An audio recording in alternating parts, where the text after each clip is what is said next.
उन्हीं को तो शुरू तो उन्हीं को करना है। हाँ अंग्रेज तुम जरा कॉल कर लो है ना। ये तो शुरू करेंगे। हाँ शुरू तो वही करेंगे ना हम लोग तो। मैं तो थोड़ी देर में निकल जाऊंगा फिर। हाँ तो बस आप अनुराग जी को सुनना होगा सुनिए। आपको पूरा टाइम देना है। हम तो यहाँ बैठेंगे फिर सुनीति जी की टीम यहाँ पर ज्वाइन अनुराग जी करेगी। ने कितने अनुराग जी का और अगर दोनों आते तो 5-5 मिनट 5 मिनट का अगर एक आएंगे तो फिर 10 मिनट का अनुराग जी बोलेंगे। किताब वो जगह हाँ हाँ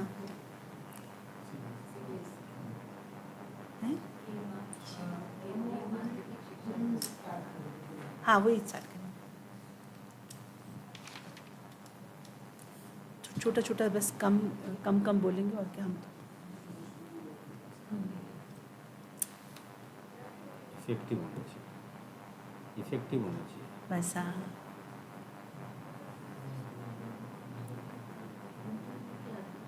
यूट्यूब पर भी आ रहा है और चैट में क्वेश्चन भी आएंगे अगर उन्होंने बंद ना किया होगा तो।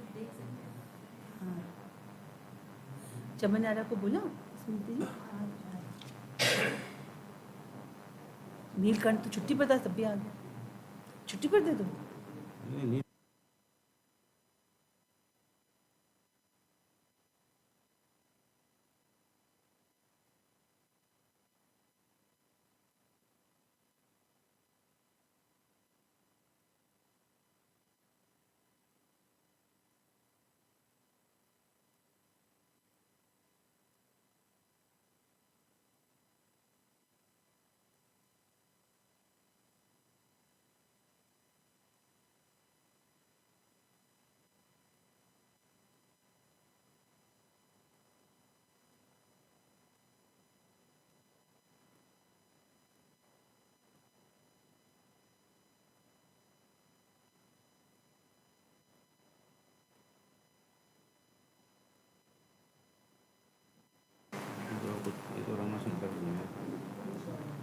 रंजना मैम क्या स्टार्ट कर? हाँ शुरू कराइए बोलिए। जी शुरू करिए जी। सुदेशमा Shweta, just a minute. Yeah. सही ढंग से क्यों नहीं आवाज? Shweta, we are live. Good afternoon, everyone.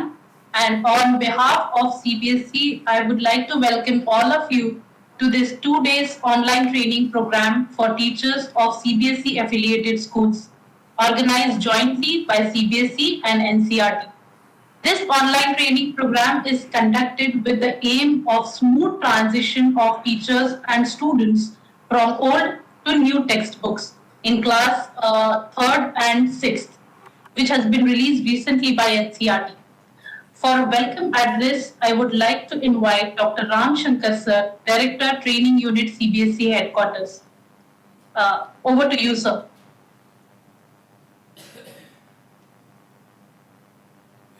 Sir, you are muted.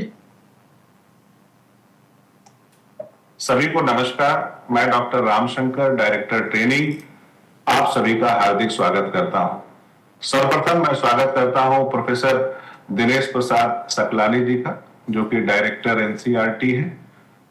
Professor Saklani हमेशा शिक्षक और शिक्षण से जुड़े मुद्दों पर सीबीएसई को समर्थन और सहयोग प्रदान करते आए हैं। ये उन्हीं की अनुकंपा है कि आज का कार्यक्रम हम कर पा रहे हैं। मैं इस कार्यक्रम में स्वागत करता हूं श्री हिमांशु गुप्ता जी का। आप सचिव हैं केंद्रीय माध्यमिक शिक्षा बोर्ड के। खासतौर से शिक्षक प्रशिक्षण में लंबे समय से आप जुड़े रहे हैं, आपकी विशेष रुचि रही है। आज का कार्यक्रम जो आकार ले रहा है उसके पीछे आपकी प्रेरणा और आपका ही समर्थन है। मैं स्वागत करता हूं श्री अनुराग बेहर जी का, श्री मंजुल भार्गव जी का। साथ ही साथ मैं स्वागत कर रहा हूं प्रोफेसर रंजना अरोड़ा जी का। मैं स्वागत करता हूं डॉक्टर सुनीति सवल जी का, डॉक्टर रोमिला भटनागर जी का, डॉक्टर अतुल दुबे जी का, डॉक्टर एस बनर्जी जी का, और साथ ही साथ एनसीईआरटी के बाकी जो फैकल्टी मेंबर्स हैं, एक्सपर्ट्स हैं, प्रोफेसर्स हैं, उन सबका भी मैं हार्दिक स्वागत करता हूं इस कार्यक्रम में। जब मेरी पहली बार इस बारे में बातचीत प्रोफेसर रंजना अरोड़ा जी से हुई तो आपने कहा कि डॉक्टर रामशंकर, ये बहुत महत्वपूर्ण समय है ग्रेड 3rd और ग्रेड 6। ऐसे में इन शिक्षकों की हैंड होल्डिंग बहुत जरूरी है। चूंकि NEP 2020, NCF और NCF के बाद आमूल परिवर्तन शिक्षा जगत में आए हैं, तो शिक्षकों का उन जानकारियों के साथ लैस होना बहुत जरूरी है, जिससे कि टीचिंग लर्निंग प्रोसेस हमारी क्लासेस में बेहतर हो सके। इसी अनुक्रम में ये कार्यक्रम 2 दिन का ऑनलाइन मोड में किया जा रहा है और मैं आप सबसे ये जानकारी साझा करना चाहता हूं। इस समय हमारे साथ में जो CBSE के 18 सेंटर्स ऑफ एक्सेलेंस हैं, उनके हेड्स जुड़े हुए हैं। साथ ही साथ ACCPD, advance centre for professional continuous professional development के हेड, वो भी जुड़े हुए हैं। और हमारे जो 18 जो सेंटर ऑफ एक्सेलेंस है, उनमें प्रत्येक सेंटर ऑफ एक्सेलेंस से हमने तकरीबन 20 लोगों को आइडेंटिफाई किया है और वो संख्या तकरीबन 360 के आसपास होती है। वो भी हमारे साथ जुड़ी है, जो कि की रिसोर्स पर्सन के रूप में यहाँ ट्रेनिंग अटेंड कर रही है। इसके अलावा ज्यादा से ज्यादा शिक्षकों तक ये बात पहुंचे, जो भी स्टेक होल्डर्स हैं, हितधारक हैं, उन तक ये बात पहुंचे। तो हमने YouTube के माध्यम से भी लोगों को जोड़ा। इसके अलावा जो हमारे PM eVidya के टीवी चैनल है, जैसा कि मुझे अभी सूचित किया गया है, वो लोग भी इससे जुड़े हुए हैं। मैं उम्मीद करता हूं कि जो 2 दिन ये हमारा कार्यक्रम है, वो अपने लक्ष्यों की प्राप्ति में सफल होगा। और खासतौर से आज का दिन भी बहुत विशेष है। आज वर्ल्ड आर्ट डे है, तो आर्ट इंटीग्रेटेड लर्निंग के ऊपर हम लगातार कार्यक्रम करते रहे हैं। आज ऐसा ही शुभ दिन है। मैं आशा करता हूं, मैं उम्मीद रखता हूं कि 2 दिन हमारे शिक्षकों के प्रशिक्षण के लिए बहुत महत्वपूर्ण साबित होंगे। बहुत बहुत सभी का एक बार पुनः स्वागत और धन्यवाद। Thank you so much, sir.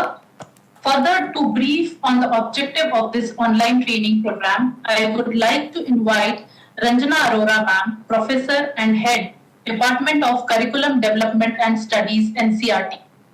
Ranjana ma'am, over to you, please. Thank you Shweta ji and thank you Ramshankar ji. सबसे पहले CBSE का बहुत बहुत धन्यवाद। बहुत ही शॉर्ट नोटिस पर NCERT की रिक्वेस्ट पर ये कार्यक्रम ऑर्गेनाइज किया जा रहा है और इतने अच्छी संख्या में शिक्षकों का जुड़ना और उनके जो ट्रेनिंग हेड्स का जुड़ना, ये हमारे लिए बहुत ही अच्छी बात है। सबको पुनः नमस्कार। और यहाँ पर इस प्रोग्राम की एक छोटी सी विशेषता ज़रूर बताना चाहेंगे कि इस प्रोग्राम में हमारे पास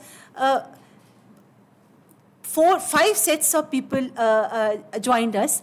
और सबसे पहले हम आपको बताना चाहेंगे कि हमारे साथ national curriculum framework oversight committee के मेंबर्स हमारे साथ जुड़े हैं, जिसमें हमारे रिस्पेक्टेड प्रोफेसर DP सकलानी जी हैं और श्री अनुराग बहर जी हैं, जो कि अजीम प्रेम जी फाउंडेशन से हैं, और मंजूर भार्गव जी, जो कि हमारे national syllabus and teaching learning material committee के को चेयर हैं, वो भी हमसे जुड़े हुए हैं। और इसके अलावा हमारे साथ करिकुलर एरिया ग्रुप जो हमने बनाया था प्रिपरेटरी स्टेज के लिए, और कुछ और करिकुलर एरिया ग्रुप से भी मेंबर्स हैं, जिनमें हमारी सुनीति सानवाल जी, चमन आरा जी, वर्दा जी, रोमिला जी और नीलकंठ जी, ये लोग हमारे साथ यहाँ पर अभी जुड़े हुए हैं। कल कुछ और लोग हमें यहाँ पर ज्वाइन करेंगे। और ना केवल ये CBSE जो कि इम्प्लीमेंटिंग जिनकी रिस्पॉन्सिबिलिटी इम्प्लीमेंटेशन की है, टेक्स्ट बुक सिलेबस और NEP 2020 को क्लासरूम तक ले जाने की है, CBSE के ऑफिशियल्स हमारे साथ जुड़े हुए हैं, हिमांशु जी और रामशंकर जी। और सबसे बड़ी बात है, जिन्हें हमारे जो ये विज़न है, जो NCF का जो विज़न है, जो NEP 2020 का जो विज़न है, वो जो क्लासरूम में लेकर जाएंगे, एक एक बच्चे तक पहुंचाएंगे, वो हमारे साथ वो टीचर्स भी जुड़े हुए हैं। इसके अलावा हमारे साथ प्रोग्राम ऑफिस जो हमारे national syllabus and teaching learning material committee को सपोर्ट करने के लिए यहाँ पर NCERT में बनाया गया है, जिसके हेड गजानंद जी हैं, वो भी हमारे साथ हैं, और प्रोग्राम ऑफिस के तमाम मेंबर्स हमारे साथ जुड़े हुए हैं। तो आप देखेंगे कि यहाँ पर हमारे साथ वो लोग भी हैं जिन्होंने NEP 2020 और NCF 2023 को बनाने में योगदान दिया, वो लोग भी हैं जो टेक्स्ट बुक्स और सिलेबस बनाने में योगदान दे रहे हैं और जिन्होंने दिया है, और वो लोग भी हैं जो इन्हें क्लासरूम तक ले जाने के लिए जो है तत्पर हैं। तो ये बहुत ही एक ऐसी गैदरिंग है। हम लोग बहुत ही फॉर्चुनेट हैं कि हम इस गैदरिंग का हिस्सा बन रहे हैं, और हमें लगता है कि इस गैदरिंग को देखते हुए भी हमारे सामने अब उद्देश्य बिल्कुल स्पष्ट है कि हम नेशनल एजुकेशन पॉलिसी 2020 और नेशनल करिकुलम फ्रेमवर्क 2023 के जो विजन है, जो पर्सपेक्टिव है, जो पेडागोजी, जो असेसमेंट पर जो रिकमेंडेशंस हैं, उन्हें किस तरह से ट्रांसलेट किया गया है टेक्स्ट बुक्स और सिलेबस में, वो हमें यहाँ पर बताया जाएगा, समझाया जाएगा, और किस तरीके से अब वो टेक्स्ट बुक्स का विजन और वो टेक्स्ट बुक्स में जो बातें आ रही हैं, जो ट्रांसलेशन जो हो रहा है, वो आप कैसे स्टूडेंट्स तक पहुँचाएंगे, पेरेंट्स तक पहुँचाएंगे, इस पर भी हम लोग अपने टेक्स्ट बुक कोऑर्डिनेटर्स के माध्यम से चर्चा करेंगे। तो ये एक बड़ा ऑब्जेक्टिव है इस ट्रेनिंग प्रोग्राम का। बहुत शॉर्ट नोटिस पर और बहुत शॉर्ट ड्यूरेशन का है, लेकिन हम लोगों को, जैसे कि कहावत है, गागर में सागर, और हम लोग यही उम्मीद करते हैं कि हमारा जो है ये 2 दिन का प्रोग्राम जो है वो इस बात को सिद्ध करेगा, और ये बातें जो है जो हम लोग आप लोगों तक ले जाना चाहते हैं वो एक एक बच्चे तक पहुंचेंगी और एक एक पेरेंट तक पहुंचेंगी। यही हमारा इस प्रोग्राम का उद्देश्य है। और over to Shweta ji. Thank you so much, ma'am, for setting the context of this training program. With your permission, sir, I would like to invite Professor Dinesh Saklani, sir, Director NCERT, to say a few words. Over to you, sir.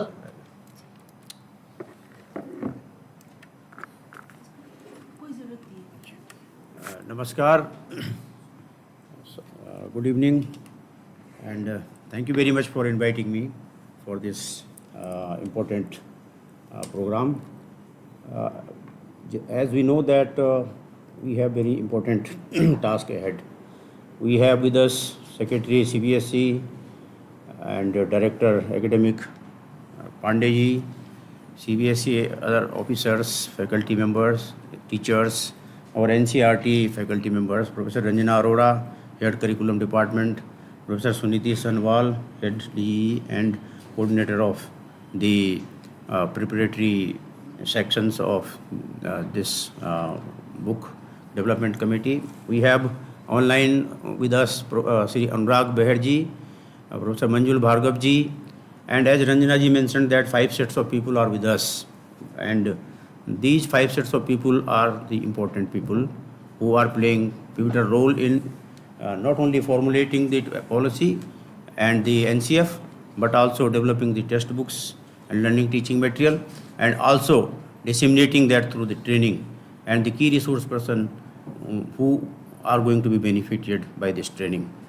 इसका सबसे महत्वपूर्ण बात यह है कि 2-3 चीज़ें मैं आप लोगों के सामने स्पष्ट करना चाहता हूँ। सब हम लोग जुड़े हुए हैं तो NEP के बारे में सबको पता है, इस पर ज़्यादा बताने की ज़रूरत नहीं है। NCF स्कूल एजुकेशन आया, इसके बारे में भी आप सब ने पढ़ा है, जो जितने भी हम लोग इसमें भाग ले रहे हैं, शिक्षक से लेके और CBSE के जो ऑफिसर्स हैं और हमारी NCERT के लोग तो उस पर लगी ही हैं।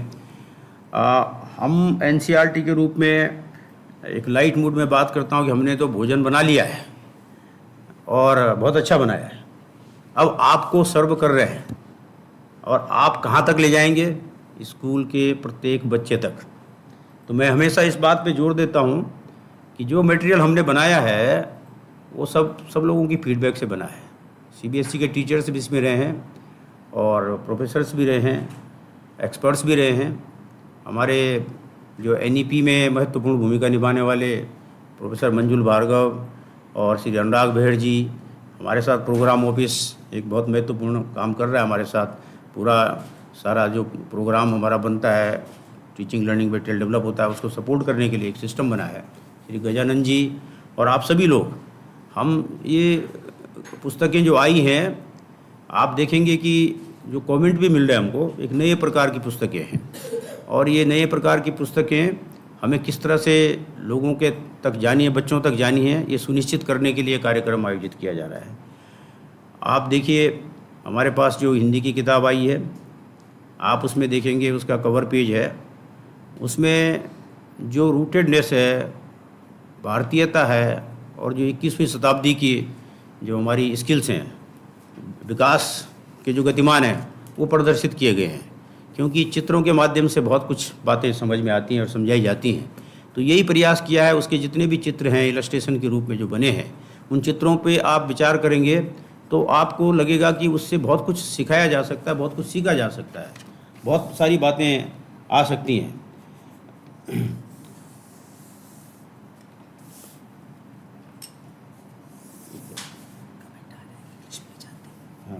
So we know that these illustrations, these pictures, right from the cover page and the name itself, as we have named our books, at least language books, on the name of musical instruments. So why music? Why musical instruments? Last year also we named the books on musical instruments. Why? Because music gives us joy. It is a source of joy. And in music, when we are listening it, we get elated and thrilled. So that spirit, and that is the pedagogy. We have ensured that books should be taken away from the rote learning method and experiential learning through toy-based pedagogy. That is important. So getting joy from learning, that is the essence, and the name of the books itself gives this expression that yes, the names are on musical instruments, so it is one thing, it is rooted, our traditional musical instruments, they are our treasures, and how the students or the kids will be introduced to those instruments. So that is important. That's why we have named our books on the name of the musical instruments. One thing is important. And then the illustrations. And then the material inside the book.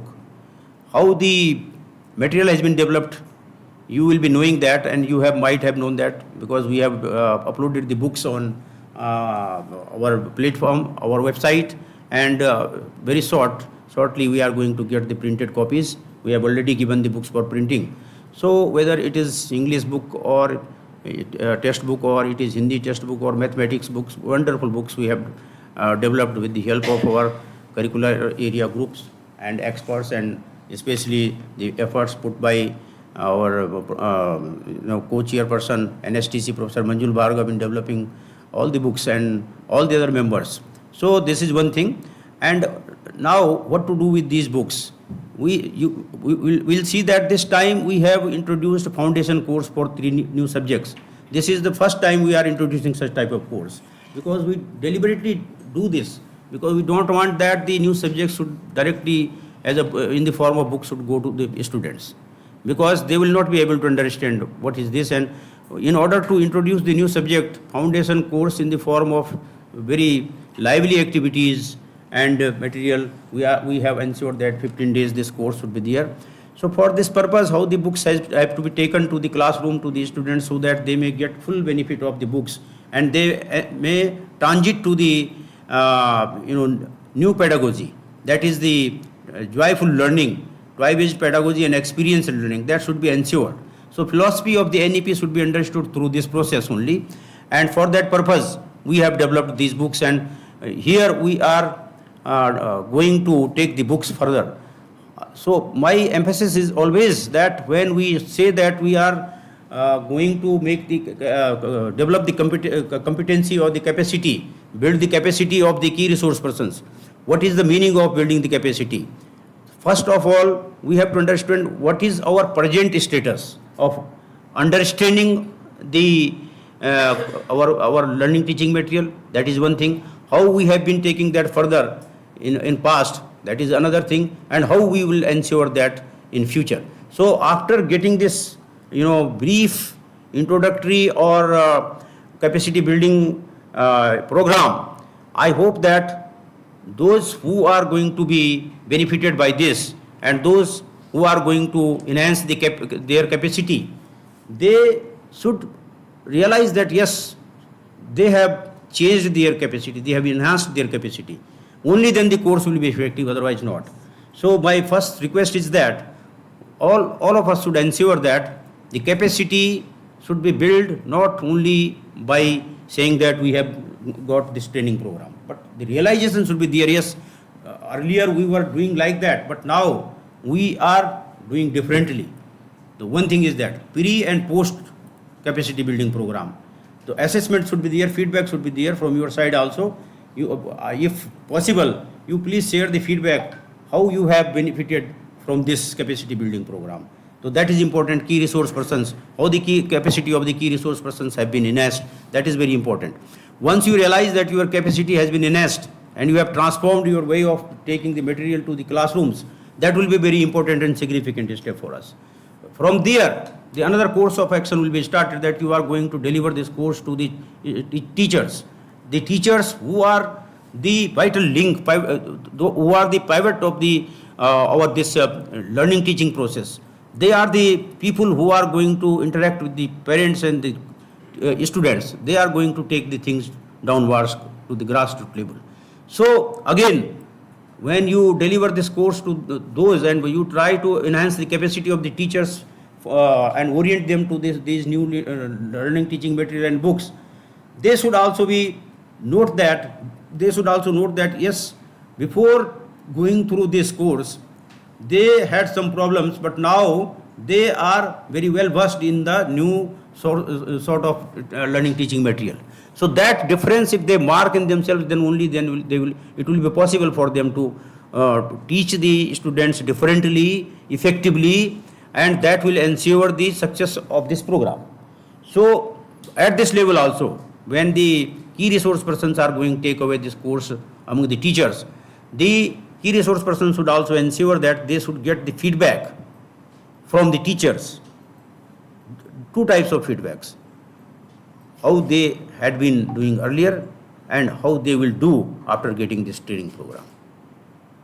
Once this is done, this is ensured, then we will get the critical comments also. If there is some problem in communicating our things to you, then we will rethink and rebuild, reshape our training programs. So that becomes important, because traditionally we are doing and we are saying that yes, we have built the capacity, but we should know that whether really the capacity has been built or not. That is very important. So if that happens, that will enrich our training programs for future also, and then we will be able to say that yes, we have enhanced the capacity of the key resource persons, and likely the key resource person will be able to say that they have built the capacity of the teachers also. So this process should be, for each and every stakeholder. Then if teacher go to classroom, teachers should also adopt the same process. They should ask the students, yes, now we have got the training for these new textbooks, so now we are teaching you differently. So what is the difference between our teaching earlier and this time after getting trained into this process of new training part, teaching part? So pedagogically or content wise also, and how these students are feeling that they are now more friendly and they are enjoying their learning teaching process in a better way. So this process, if adopted, then the students will also give their feedback, and the feedback will be important in developing the capacity of the teachers in the real sense of the word as per the requirement of the students. So that will be the key to success of this training program. Our NEP transition program, just we are saying curricular transition program. So this is one part of the curricular transition program. Lot of things will have to be done in future. So I hope that this process will be adopted, and in this way the books developed by us so beautifully will really be enjoyed by all stakeholders, and then the flavor of the NEP will be realized, NCF will be realized, and which is going to be very, very beneficial for our school education system. With this, I wish you all the best and hope that we'll get back different sort of feedbacks from you, rich feedback from you, and on that basis NCERT will also take stock of their training programs, and if required we'll try to revamp our training program if we get the critical comments from your side. Thank you very much, and with this I wish you all the best and wish this program a grand success, and our now new session will be enjoyed by our students and they will be really benefited. Thank you to all of you. Thanks a lot. Thank you so much, sir, for your valuable inputs on this curriculum transition program. Now, I would like to invite Shri Himanshu Gupta, sir, Secretary CBSE, to address the importance of teachers training. Thank you so much. I hope I am audible. Thank you so much, Saklani Saab, Ranjana Madam, and Ram Shankar ji, and Anurag Meher Saab, and other team members who are there. I would like to just mention that it is very, very important that all of our principals and teachers, they go through the content that has been developed by NCERT and they understand the vision of, NEP and NCFSE, what they want to achieve. And one thing is content, the other thing is its delivery. It is very, very important that our teachers understand that anything can only be delivered in classroom when you actually not only just go through the content, you make your own notes, you discuss with your fellow colleagues, and you start doing some homework at your end so that you can bring out those changes in your classroom pedagogy. The entire idea of bringing new books, as NCERT has said, as per NCFSE, is to make it more enjoyable, more fun activity, involving more activities in the classrooms. Classroom learning should not, be concentrated to a few students, should not be in such a way that it becomes very boring, it is one too many. It should, include as many students as possible. We all understand that in a classroom, majority of the children, multiple children are at multiple, academic levels. So it is very important that as teachers, we devise those strategies where we are able to engage all the children in a meaningful manner. And I think NCERT, that's why, is not only just bringing this content, they are including a lot of activities in this set of bridge course as well as in books. So I would just request all the principals and teachers that please make a team in your school. You should have a kind of an academic team which goes through the entire content that has been developed by NCERT, and it develops a strategy how it has to be, executed on ground, because the lot of energy has been put in by the academicians to completely transform and change the way teaching learning happens in classroom. And we can achieve success in that only when we actually do our own homework as principals and teachers. We make our teams and we do those activities not only sincerely, we completely change the way teaching learning happens. Like in many of the cases, you will find that rather than having a setting of one to many classroom, maybe a circular setting might help. A lot of activities require principals and teachers to take children out in playgrounds or in outside. So include those activities. We would want that you should include those activities in such a way that you are able to safely take the children out for these excursions also, and you have a feedback mechanism where children can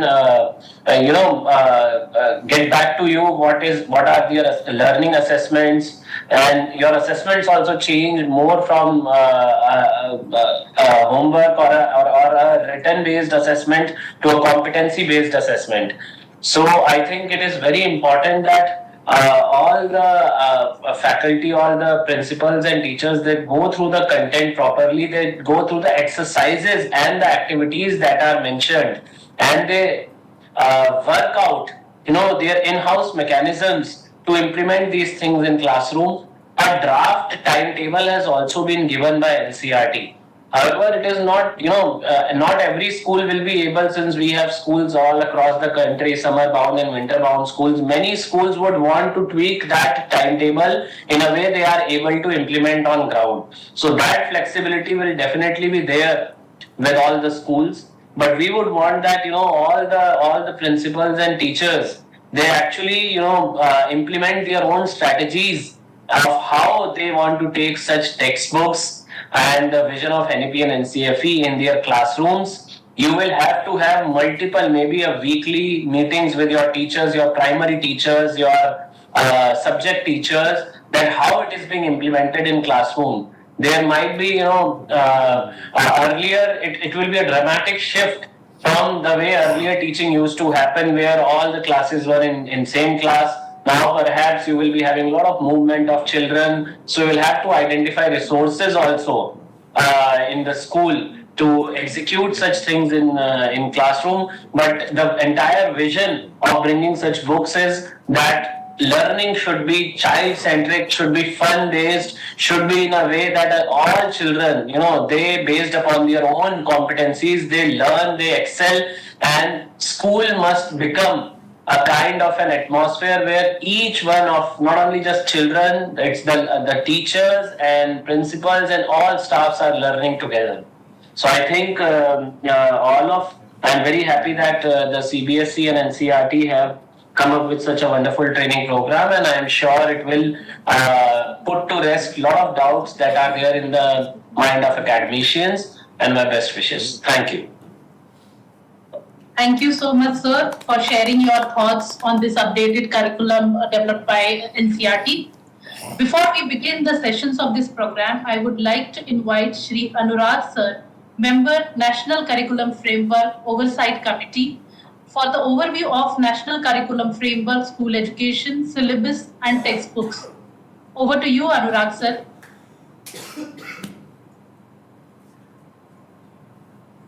Anurag sir.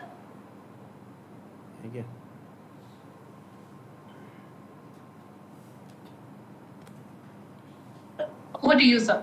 Yeah, good afternoon. Good afternoon, and it's so wonderful to be here with all of you. It's so wonderful to be here with all of you. And I hope I'm audible. Very much. Yeah. I'm audible? Yes, sir. You're audible?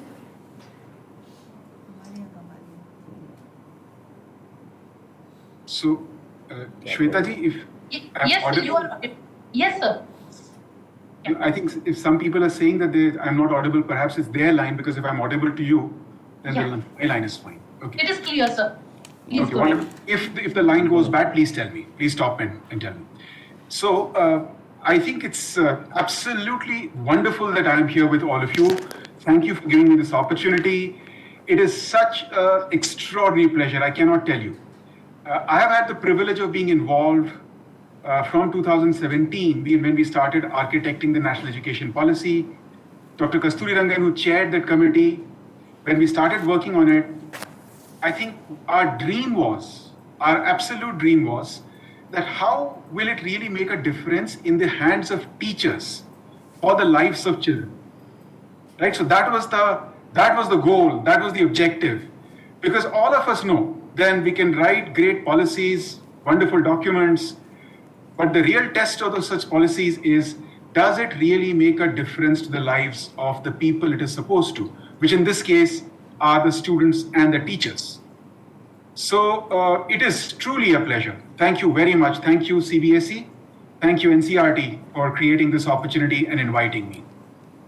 I think you are going to have 2 wonderful days of discussions with actually the authors who have written these textbooks. So there can be nothing better than that. The very people who envisioned these textbooks, who wrote them with so much of care and so much of an eye for detail and so much of a botheration that it must help everybody in the school education system, they themselves will be taking you through these books. So what I will do very, very briefly, is that I will share with you what was the vision of the National Education Policy, which the National Curriculum Framework has converted to the reality of school education. What are those points? And how perhaps are they relevant to you in the school, in the classroom, or you as a trainer when you work with teachers who are going to use these books and actually teach the students in their classrooms. Before I go forward, I must absolutely share that when I'm going to talk about a few things in such a short session, I'm not going to be able to share everything that is there in the National Curriculum Framework, or from the National Curriculum Framework drawn into the syllabus, or drawn from the syllabus into the textbooks. I cannot share everything. I cannot even share the most important of things, right? So I will share a few of the important things, just a few of the important things. All of us are in school education. We care deeply about our children. And therefore, I would encourage every one of us present here to actually glance through the National Curriculum Framework for School Education. It will be interesting. In fact, the National Curriculum for School Education is written with an eye that the real practitioner, not just the very, very expert academician, but also the practitioner of school education, which is people like you and me, we should be able to actually draw out everything that is useful for us. So with that, and with a recap that I'm going to share a few things, few important things, but not all the important things, I'll proceed. So I'm going to talk about three things which the National Curriculum Framework draws from the National Education Policy, and then the manifestation of those three things in the context of the textbooks that you will be taken through in great detail. So three things which are there in the NCF, drawn from the NEP, and their manifestation in the textbooks. First, what the NCF is trying to do is to try and adopt a very practical approach to something which is very important, all of us feel for, which is, all of us believe that the school education system, school education, has certain kind of aims.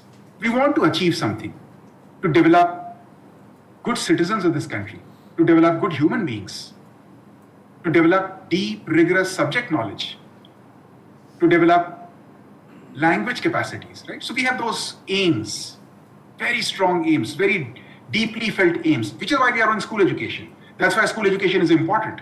It is foundational to a democracy. Now, what the NCF tries to do is it tries to take these aims, which are the broad aims of school education, and then to take them step by step, make them more specific, more particular, more relevant, such that they become relevant to a classroom. Because, for example, when we say that children should develop 21st century skills, that's the aim of school education. But what does it mean in a language classroom? Or what does it mean in the month of August in any classroom, right? What does it mean? What does it mean when you as a trainer are working with teachers, or you as a teacher are working with students outside the classroom? So what the NCF has done is it has very rigorously taken the aims of school education and drilled it down through a mechanism called the learning standards.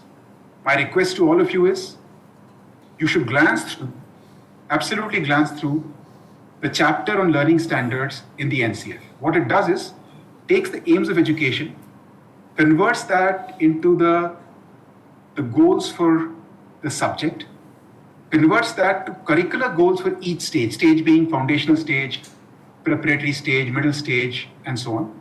And those curricular goals are converted into competencies. I want to remind all my friends that curricular goals and competencies have very specific meanings. Competency is a word which is used in the outside world very loosely, but competency, in the technicality of it, in school education, has a very specific meaning. So, from curricular goals, drawn competencies drawn learning outcomes. The learning outcomes are what inform the syllabus. So, that's the first thing, that the NCF tries to make sure that the aims of school education are brought down to the reality of the classroom through the learning standards, which is step-by-step specificity from curricular goals to competency to learning outcomes, which is what informs the syllabus. Point one. What is the manifestation? What is the implication of this in the textbook? The implication of this on the textbook is that all of us as teachers need to actually understand the learning outcomes.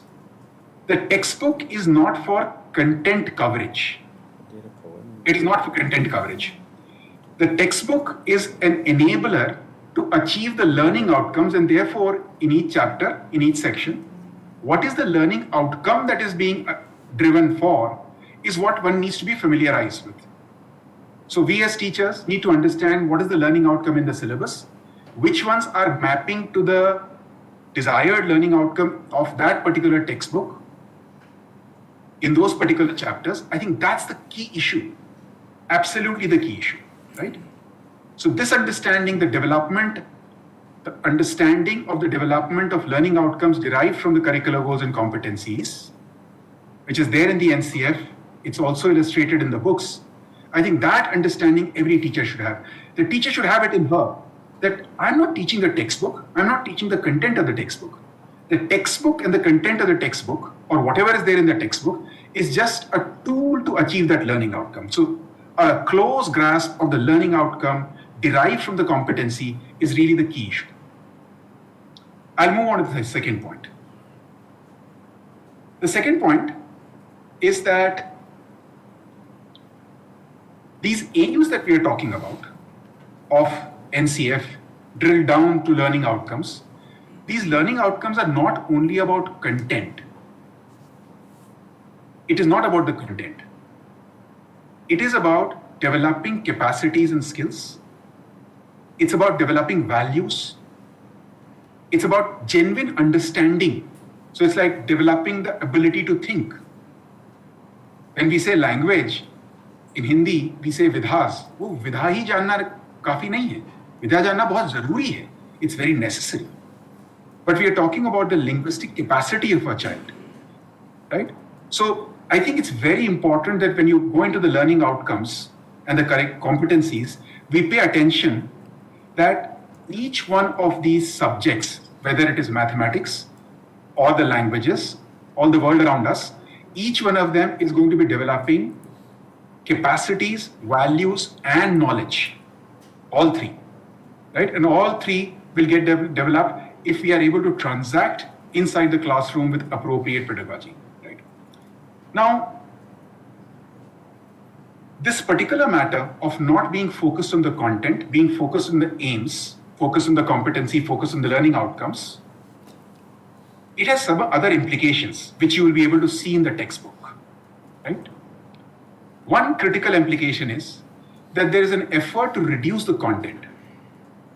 Because if you don't reduce the content, we as teachers know you don't perhaps have often enough time space to be able to evolve and involve children in the kind of interesting pedagogy which will really build their critical understanding. So I'll just repeat that. It's not a complicated thing I'm saying, but it's a very, very critical thing. That in the text, in the syllabus first, drawing from the curricular framework, and then therefore in the textbook, the content is attempted to be reduced. Why?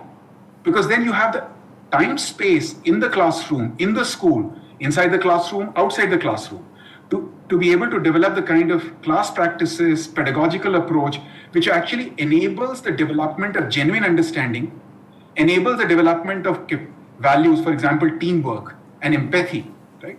Rather than just being focused on the content.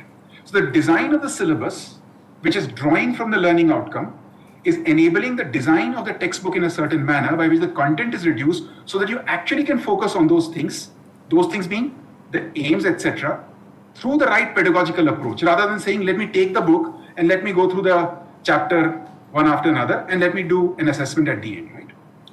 So I think this is a very important characteristic of the textbook. And again, it draws from this very important emphasis that the development that school education fosters is genuine understanding, capacities, and values, right? There's another implication of this, that the time-space reduction that I'm talking about, that has been attempted, is also because the National Curricular Framework envisions that we are going to give equal importance to art and physical education. We know how much important all these things are, right? But in our school system, too often then for our comfort and our satisfaction, we have not given equal status to all subjects. We have said mathematics becomes very important. When you go into the higher grades, somehow mathematics becomes very important in science. Maybe physical education doesn't become as important, nor social science for many people. So overall, and certainly in grade 3, the syllabus drawing from the NCF and the textbooks gives equal space to all the subjects that we are talking about, right? Now, so I'll just recap. 1, the NCF is focused on ensuring learning outcomes which are drawn from curricular goals. Teachers should focus on the learning outcomes being developed through the textbooks and not really just the content. Second, the content, the textbook itself is designed such that it gives you the time space to be able to practice the pedagogical approach by which you can develop capacities and values and genuine understanding. And you must use it to the maximum. And there must be one more thing that I should have reminded you earlier, which is the textbooks are just one thing. That, I mean, as the NCF says, you know, it's a wonderful line in the NCF. The textbooks are not the be-all and end-all of a classroom. The textbook should be viewed as a window to the outside world. Use the textbook to do that activity, get them to read something else, go and do that, go and do this, engage people from outside, right? Nevertheless, the second point is the content is designed such that the learning outcomes are achieved, the lesser content with greater pedagogical possibilities. Lastly, and with this third point, I will end my remarks. Lastly, each subject has its specificity. We know that, right? In languages, we must have a truly balanced approach. It must be whole language, and it must also be Akshar, right? And we should not swing on any side. In mathematics, we must develop interest first of all, not scare children, right? And you must develop interest. At the same time, one can't ignore the procedural aspect of mathematics, right? It's a balance. So every one of the subjects has its own particularity. Our colleagues, our friends who will take you through the books will take you through them in great detail. But again, I think if you are a language teacher, if you're a mathematics teacher, if you're a world around us teacher, or you teach many subjects, I would implore you, I would urge you that you take that particular chapter from the National Curricular Framework. It'll be 15 pages, 15, 17 pages. Read that, because that's a wonderful context to the enterprise that you're getting onto, which is really bringing the NCF and the NEP to life in the reality of our classrooms. So with that, I'm very excited to be here, very excited to see all of you. Thank you very much. Thank you very much, CBSE and NCERT. I wish you all the very best. Thank you. Thank you so much, Anurag sir, for sharing such a relevant insights on NCF SE and its correlation with the syllabus, curriculum and textbooks. Now, in the end, I would like to invite Dr. Sandeep Jain sir, Joint Secretary, Training Unit, CBSE Headquarters, for the vote of thanks to our esteemed panelists. Sandeep sir. धन्यवाद श्रोताओ, सभी को मेरा नमस्कार। राष्ट्रीय शिक्षा नीति 2020 और राष्ट्रीय पाठ्यचर्या 2023 में जो लक्ष्य तय किए गए हैं, वो लक्ष्य जमीन पर आ सकें, इसके लिए इस महत्वपूर्ण प्रोग्राम का आयोजन किया गया है, जो संयुक्त रूप से केंद्रीय माध्यमिक शिक्षा बोर्ड और NCERT ने संयुक्त रूप से इस कार्यक्रम को आयोजित किया है। आज के इस कार्यक्रम आयोजन के लिए मैं सर्वप्रथम धन्यवाद ज्ञापित करना चाहूंगा CBSE परिवार के मुखिया Shri Rahul Singh ji, chairman CBSE IAS। मैं धन्यवाद ज्ञापित करना चाहूंगा प्रोफेसर दिनेश प्रसाद सकलानी जी का, डायरेक्टर NCERT। आपने कृपापूर्वक इस कार्यक्रम को आयोजित करने की सहमति प्रदान की। मैं धन्यवाद ज्ञापित करना चाहूंगा CBSE के सेक्रेटरी श्री हिमांशु गुप्ता जी IAS का। आपके उद्बोधन के लिए मैं आभारी हूं। मैं धन्यवाद ज्ञापित करना चाहूंगा हमारे ऊर्जावान डायरेक्टर डॉक्टर राम शंकर जी का, जिन्होंने बड़ी मेहनत के साथ इस कार्यक्रम को कोऑर्डिनेट किया। मैं धन्यवाद ज्ञापित करना चाहूंगा प्रोफेसर रंजना अरोरा जी का, NCERT से। आपने इस कार्यक्रम के ऑब्जेक्टिव्स को बहुत अच्छे से हम सभी को समझाया। धन्यवाद मैडम। मैं आभार व्यक्त करना चाहूंगा श्री अनुराग बेहर जी का, जो कि national curriculum framework outside committee के सदस्य हैं। आपका एक जो सेशन था, आपने जो भी अपना विचार व्यक्त किए, वो निश्चित रूप से हमारे शिक्षक साथियों के लिए लाभकारी होंगे। आज किसी कारणवश श्री प्रोफेसर मंजुल भार्गव ज्वाइन नहीं कर सके, मैं उनका भी आभार व्यक्त करता हूं उनके योगदान के लिए, जो उन्होंने NCF को और NEP में उन्होंने जो अपना योगदान दिया, उनके लिए मेरा आभार है।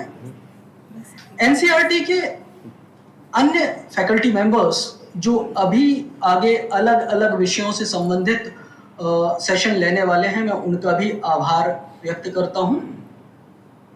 मैं आभार व्यक्त करता हूं CBSE के सभी सेंटर ऑफ एक्सीलेंस के हेड्स का, जिन्होंने इस कार्यक्रम को आयोजित करने में और इसका जानकारी लगभग हर एक विद्यालय तक पहुंचाने में की है। मैं सभी हेड्स का धन्यवाद देता हूं। सभी COEs से जुड़े हुए डिस्ट्रिक्ट ट्रेनिंग कोऑर्डिनेटर्स का मैं धन्यवाद करता हूं। मैं धन्यवाद करता हूं ट्रेनिंग यूनिट की IT यूनिट से सुदेश गुलिया जी का, जो इस IT सपोर्ट के लिए और ये लाइव स्ट्रीमिंग के लिए और ये ऑनलाइन प्रोग्राम ऑर्गेनाइज करने के लिए। मैं धन्यवाद ज्ञापित करता हूं अपनी साथी श्वेता का, जो बड़े कुशलतापूर्वक इस कार्यक्रम को संचालित कर रही हैं। मैं अपनी साथी तुषारा, रामाजी और बाकी सारी ट्रेनिंग यूनिट के साथियों का धन्यवाद ज्ञापित करता हूं, और साथ ही साथ हमारे प्रिंसिपल्स, टीचर्स जो इसको ऑनलाइन माध्यम से जुड़े हुए हैं, वेबएक्स माध्यम से और यूट्यूब के माध्यम से लाइव स्ट्रीमिंग में देख रहे हैं। अभी मैं देख पा रहा हूं कि लगभग 30,000 से अधिक लोग इस कार्यक्रम से यूट्यूब लाइव स्ट्रीमिंग के माध्यम से जुड़े हुए हैं, और मैं आप सभी को बताना चाहता हूं कि लगभग 2.5 लाख से भी ज्यादा इस यूट्यूब चैनल के सब्सक्राइबर हैं। तो तय मानिए कि शाम तक यह जो नंबर है वो 1.5 लाख को पार करेगा। तो इन सभी लोग जो दूरस्थ छोटे छोटे जगह से हमसे जुड़े हुए हैं, मैं उन सभी का आभार करता हूं, और साथ ही साथ मैं आपसे निवेदन करता हूं कि इस कार्यक्रम का लाभ लें और अच्छे से NCF को अपने अपने विद्यालयों में इम्प्लीमेंट करें। धन्यवाद। Thank you so much, Sandeep sir. Now with this, inaugural session of this 2 days online training program comes to end. And now the forum is handed over to Ranjana ma'am for to begin with the subject specific sessions for the day 1. Thank you. Ranjana ma'am? Yeah, thank you, Shweta ji. Am I audible? Am I audible? I'm muted. You are muted, ma'am. Now am I audible? Yes, ma'am. Okay. You're audible.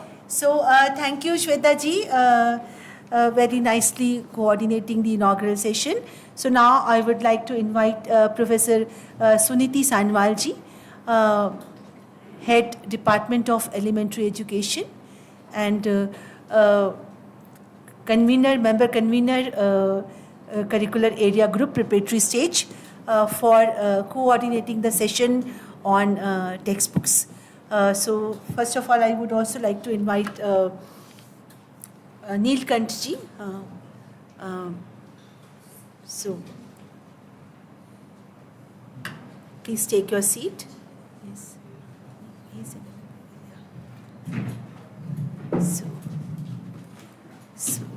Yes. So I'm handing over mic to Suniti ji.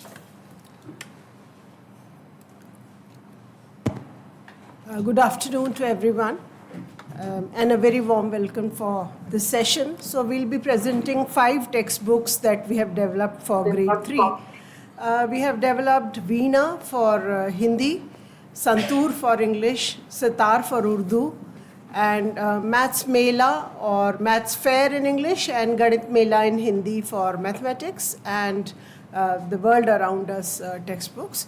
So in this series, first book would be Veena, and you can ask your questions online through YouTube or through the link that you are sharing, that you are connected with us. And so this presentation, because it is for Hindi language, it will be done in Hindi, because we often get requests that please do it in English. So now we are presenting the Hindi textbook, therefore the presentation will be in Hindi. So Dr. Neelkant, please.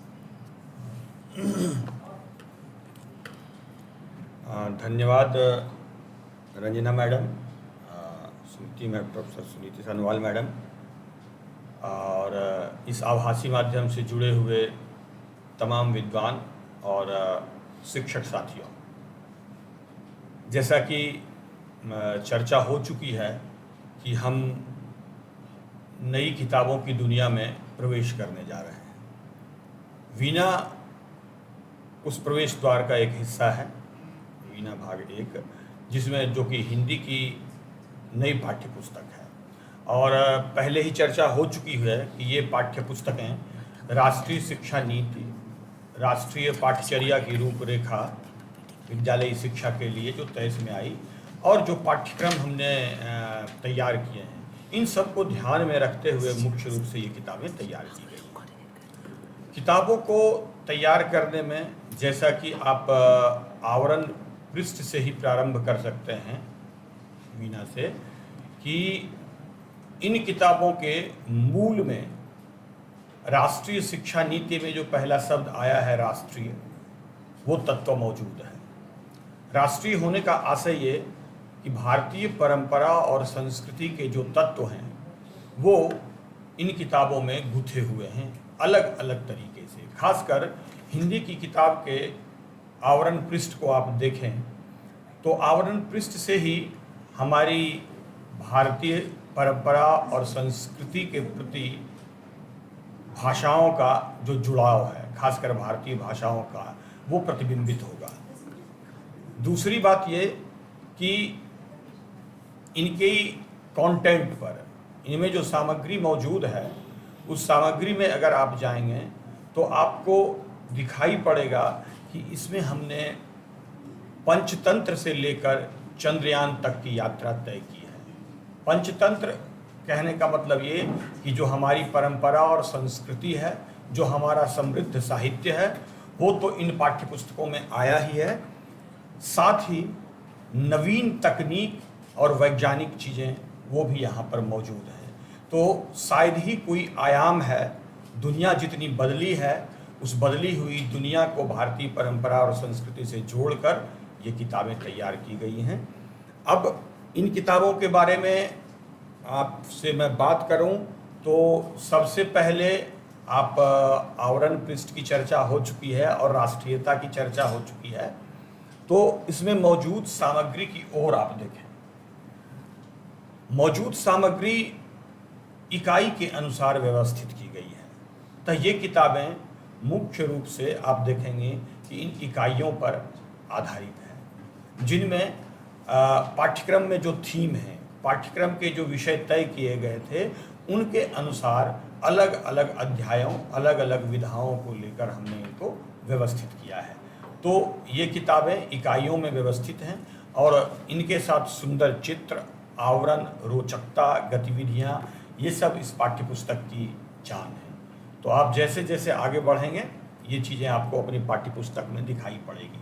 और विद्यार्थी अगर इस पाठ्य पुस्तक से होकर गुजरेंगे तो निश्चित रूप से जो लुभावने चित्र हैं, रंग हैं, जो पाठ्य सामग्री हैं, प्रथम दृष्टया उनको आकर्षित करेंगे और वो इस पाठ्य पुस्तक से जुड़ेंगे। तो पहला काम होता है किसी भी पाठ्य पुस्तक से जुड़ाव।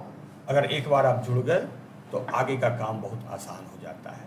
अब मैं अपने शिक्षक मित्रों से चर्चा करना चाहूँगा कि इस पाठ्य पुस्तक का निर्माण करते हुए जिन मुख्य बिंदुओं को ध्यान में रखा गया है वो है राष्ट्रीय शिक्षा नीति, राष्ट्रीय पाठ्यचर्या की रूपरेखा 2023 जिसकी चर्चा हो चुकी है। और निश्चित रूप से कोई भी सामग्री जब हम तैयार करते हैं तो संवैधानिक दायरों का ख्याल अवश्य रखते हैं। तो संवैधानिक मूल्य हैं, इनका ध्यान रखा गया है और इन सब से मिलकर आप देखेंगे कि जो दक्षताएं, जो लक्ष्य और सीखने के प्रतिफल निर्धारित किए गए हैं, उन्हीं के आलोक में, उन्हीं की दिशा में चलते हुए इनके तमाम पाठ निर्धारित किए गए हैं। इस पाठ्य पुस्तक की संरचना की ओर जैसा कि पहले चर्चा हो चुकी है कि यह इकाइयों में व्यवस्थित है। ये इकाई हैं हमारा पर्यावरण, हमारे मित्र, आओ खेलें, अपना अपना काम और हमारा देश। तो आप देखें कि किस प्रकार पाठों को व्यवस्थित किया गया है। अपने परिवेश से, अपनी नज़दीकी, आप कहें कि अगल बगल की दुनिया से प्रारंभ कर बच्चे देश तक की यात्रा कर रहे हैं, वहाँ तक पहुँच रहे हैं और श्रम के महत्व को भी समझ रहे हैं, खेल खेल में चीज़ों को सीखने की कोशिश भी कर रहे हैं। आप देखें तो हर इकाई में कुछ पाठ दिए गए हैं। पाठों का चयन करते हुए मुख्य रूप से ये ध्यान रखा गया है कि एक इकाई में एक कविता हो तो कुछ गद्य के पाठ हों, कुछ रोचक सामग्री भी हो, पहेलियाँ भी हो, खेल भी हो और गतिविधियाँ भी हो। तो इसलिए हर इकाई में आप देखेंगे कि विधाओं की विविधता का ध्यान रखा गया है। एक दूसरी बात, बहुभाषिकता का ध्यान रखा गया है। तीसरी बात, जो हमारी डाइवर्सिटी है पूरे देश की, भौगोलिक, सांस्कृतिक, उसको भी ध्यान में रखा गया है। इसलिए दक्षिण से लेकर उत्तर तक, पूर्व से लेकर पश्चिम तक किसी न किसी रूप में इस पाठ्य पुस्तक में आपको अभिव्यक्त हुआ मिलेगा। और एक तो अलग से पाठ ही है जिसमें अलग अलग राज्यों के खान पान, पहनावा, पोशाक, इसकी चर्चा है और उस पर आधारित कुछ अध्याय भी दिए गए हैं। तो अगर आप इनको ध्यान से पढ़ेंगे तो हर बच्चे को कुछ न कुछ अपना यहाँ पर मिलेगा। हर कोई कह सकता है कि नहीं, ये मेरी परंपरा और संस्कृति से जुड़ी हुई किताब है, और ये सारी परंपराएं और संस्कृति जब मिलेंगी तो हमारे देश की परंपरा और संस्कृति की किताब बन जाएंगी। तो इस तरह से, इस प्रकार से ये किताबें व्यवस्थित की गई हैं। अब इनके साथ ही भाषा के क्षेत्र में जो सबसे महत्वपूर्ण हिस्सा होता है वो भाषा के कौशल होते हैं। मुख्य रूप से सुनना, पढ़ना, लिखना और बोलना, ये सब कौशल तब बनते हैं जब समझ के साथ, सोच के साथ, तर्क के साथ आप अपने जीवन में, अपनी विभिन्न परिस्थितियों में इसका इस्तेमाल कर सकते हैं, इसका प्रयोग कर सकते हैं। तो जब हम इन कौशलों को समझ के साथ उपयोग में लाते हैं, और यही हमारा उद्देश्य भी होता है, कोई भी कविता पढ़ाते हुए, कोई भी कहानी पढ़ाते हुए, पाठ पढ़ाते हुए हमारा उद्देश्य ये नहीं होता है कि हम उस कविता का अर्थ सिर्फ बता दें। उद्देश्य ये होता है कि उस कविता से गुजरते हुए उस पूरी प्रक्रिया को इस प्रकार की जाए कि वैसी कोई और कविता, वैसी कोई और कहानी, वैसा कोई और पाठ जब उसके समक्ष आए तो वो बच्चा उसको डिकोड कर सके। उन्हीं बिंदुओं को ध्यान में रखते हुए शब्दों को संदर्भ देखकर उसका अर्थ निकाल सके, व्याकरण की भी प्रत्यक्ष या अप्रत्यक्ष रूप से एक समझ विकसित कर सके। तो अब आप देखें कि इसी को ध्यान में रखते हुए हमने पाठ्य पुस्तक में भाषाई कौशलों के लिए अलग अलग क्षेत्र, अलग अलग स्थितियां रची हैं। जैसे कि पढ़ने के लिए, वैसे तो पूरी किताब ही पढ़ने के लिए है। आप प्रथम पृष्ठ से प्रारंभ करेंगे और आखिरी पृष्ठ तक पठन ही होता है, पर चूंकि हमारे यहाँ NCF में भी और NEP भी हैं, पढ़ने के लिए अलग से जोर दिया गया है। तो हमने ये कोशिश की है कि हर यूनिट के साथ कुछ न कुछ ऐसा जरूर सामग्री दें जो रोचक तरीके से, आनंदमयी तरीके से प्रस्तुत हो और बच्चे उसके चित्र को भी देखें, उसके शब्दों को भी देखें और पढ़ने का आनंद लें। पढ़ने का आनंद लेने का मतलब ये कि पढ़ने के तौर तरीकों को सीखें। पढ़ना सिर्फ टेक्स्ट बुक तक नहीं, वो लाइब्रेरी तक जाएं, अलग अलग पाठों को भी पढ़ने का चस्का विकसित करें। उन्हें एक आदत लगे, अरे ये तो मज़ेदार चीज़ है, इसको पढ़कर हम बहुत सारी चीज़ें सीख सकते हैं। और आनंद आनंद में पढ़ना बच्चों को एक नई दुनिया की ओर ले जाएगा, जो लाइब्रेरी तक की यात्रा अखबार और पत्र पत्रिकाओं तक भी उसको लेकर अंत तक चला जाएगा। इसलिए कुछ पाठ अलग से भी पढ़ने के लिए दिए गए हैं, जैसे कि दोस्त के जूते एक लघु कथा है, ट्रैफिक जाम, गप गीत और हिंद देश के निवासी। तो इस प्रकार की रचनाएं हैं जो सिर्फ पढ़ने के लिए आपके समक्ष दिए गए हैं। तो पढ़ने के कौशल से संबंधित ये सारी चीज़ें वहाँ पर मौजूद हैं। यहाँ तक कि आप जब अभ्यास कार्य में जाएंगे तो अभ्यास कार्य में भी पढ़ने का कोना अलग से कुछ न कुछ दिया गया है, गतिविधि के रूप में भी। अब आप देखें कि इकाइयों में व्यवस्थित यह पाठ्य पुस्तक सारंगी भाग 1 और 2 की निरंतरता में है। जहां हमने 2 को खत्म किया था, कक्षा 3 का प्रारंभ वहां और वहां से आगे करते हैं। कहने का मतलब कि शब्द भंडार, शब्दों से वाक्य निर्माण करना और उसको अपने सोच समझ की अभिव्यक्ति के स्तर तक ले जाने की बात सारंगी भाग 3 में आपको मिलेगी, जो कि सारंगी भाग 1 और भाग 2 के आगे की चीज़ है। एक और महत्वपूर्ण बात कि सारे पाठों का चयन कहते हुए भारतीय ज्ञान परंपरा और संस्कृति का प्रतिनिधित्व हर जगह किसी न किसी रूप में हो, इसका विशिष्ट ध्यान रखा गया है इस पाठ्यपुस्तक के निर्माण में। भौगोलिक सांस्कृतिक विविधता की चर्चा हो चुकी है और तकनीकी विकास तो आवरण पृष्ठ पर चर्चा करते हुए ही आप जान समझ चुके हैं कि किस प्रकार पंचतंत्र से लेकर चंद्रयान तक की यात्रा इस पाठ्यपुस्तक में मौजूद है। अब एक और महत्वपूर्ण बात जो शिक्षक कक्षा में लेकर जाएंगे इस किताब को, वो ध्यान में रखें कि ये पूरी किताब अलग अलग कौशलों के हिसाब से विकसित की गई है, तो पढ़ाते हुए या पढ़ते हुए उन कौशलों को फोकस में अवश्य रखें, ध्यान में अवश्य रखें। जैसे कि पढ़ने के लिए पूरी किताब है, इसकी चर्चा हो चुकी है, लेकिन बातचीत के लिए बहुत महत्वपूर्ण होता है कि बच्चे अपनी बात कह सकें और बात कहने के दौरान कोई अवरोध ना हो सके तो वो अपनी मातृभाषा में भी अपनी बात को करें और कहें, जो कि बहुभाषिकता की अवधारणा के अनुकूल है। तो बातचीत वाला अंश जो इस किताब में आप देखेंगे कि अलग से दिया गया है और बच्चों को अवसर प्रदान किया गया है कि वो अपनी मातृभाषा में या जो कुछ भी वो सोचते हैं अपने आप को अभिव्यक्त करें। तो भाषाई कौशलों के विकास के संदर्भ में आप अभ्यास और गतिविधि में जाएंगे तो पहला ही हिस्सा आपको वहाँ दिखाई पड़ेगा। एक और बात कि शब्दों को लेकर और व्याकरण को लेकर अक्सर ये बात होती है कि व्याकरण को कैसे पढ़ाएं, प्रत्यक्ष तरीके से और प्रत्यक्ष तरीके से, क्या उसकी परिभाषा देकर या बच्चों को खेल खेल में गतिविधि के माध्यम से या कोई और तरीका अपनाएं। तो इस संदर्भ में इस पाठ्यपुस्तक में जो दृष्टिकोण रखा गया है वो ये कि बच्चों को उदाहरण के माध्यम से पाठ में जहाँ पर जो बातें आती हैं वहाँ से जुड़ी हुई बात गतिविधि के रूप में देकर बगैर परिभाषा बताए हुए ये समझा दें कि ये विशेषण है, ये संज्ञा है, ये सर्वनाम है। जैसे कि चिड़िया है तो चिड़िया के एक पाठ में आप देखेंगे बया चिड़िया की बहुत सारी विशेषताएं हैं। अब बच्चा समझ रहा है कि अरे ये तो बया चिड़िया की विशेषता है, लेकिन वो नहीं जानता है कि इस शब्द को विशेषण कहते हैं। तो हमने ऐसे तमाम उदाहरण दिए और ऐसे तमाम उदाहरणों के बाद आप देखेंगे कि धीरे धीरे हमने आगे चलकर विशेषण को इंट्रोड्यूस किया, बताना प्रारंभ कर दिया, अरे यही तो संज्ञा है, यही तो सर्वनाम है, यही तो विशेषण है। तो उदाहरण से लेकर हमने वहाँ तक की यात्रा। शब्दों के संदर्भ में भी हमने ऐसा किया कि अलग से शब्द का अर्थ बताने के बजाय बच्चों को अनुमान करने का अवसर दिया कि वो अनुमान करे कि क्या होगा। और हर पाठ में, हर यूनिट में कुछ नए शब्द लेकर हम आए हैं। तो बच्चों का जो अपना शब्द भंडार है वहाँ तक तो वो हैं ही, लेकिन हमारा काम है कि पढ़ाते हुए हम उनके शब्द भंडार की वृद्धि भी करें। तो शब्द भंडार की वृद्धि के लिए हमने नए नए शब्दों का गतिविधियों के माध्यम से भी और पाठ में भी अवसर प्रदान किया है कि बच्चे नए शब्दों को संदर्भ में डिकोड करें, ताकि ऐसा कभी कोई और पाठ आए तो संदर्भ देखकर भी शब्द भंडार वो अपना विकसित कर सकें। इंटरडिसिप्लिनरी अप्रोच आप देखेंगे कि अंतः अनुशासनात्मक दृष्टिकोण भी दिखाई पड़ेगा। कई पाठों में आपको गणित के सवाल भाषा के साथ गुथे हुए मिलेंगे।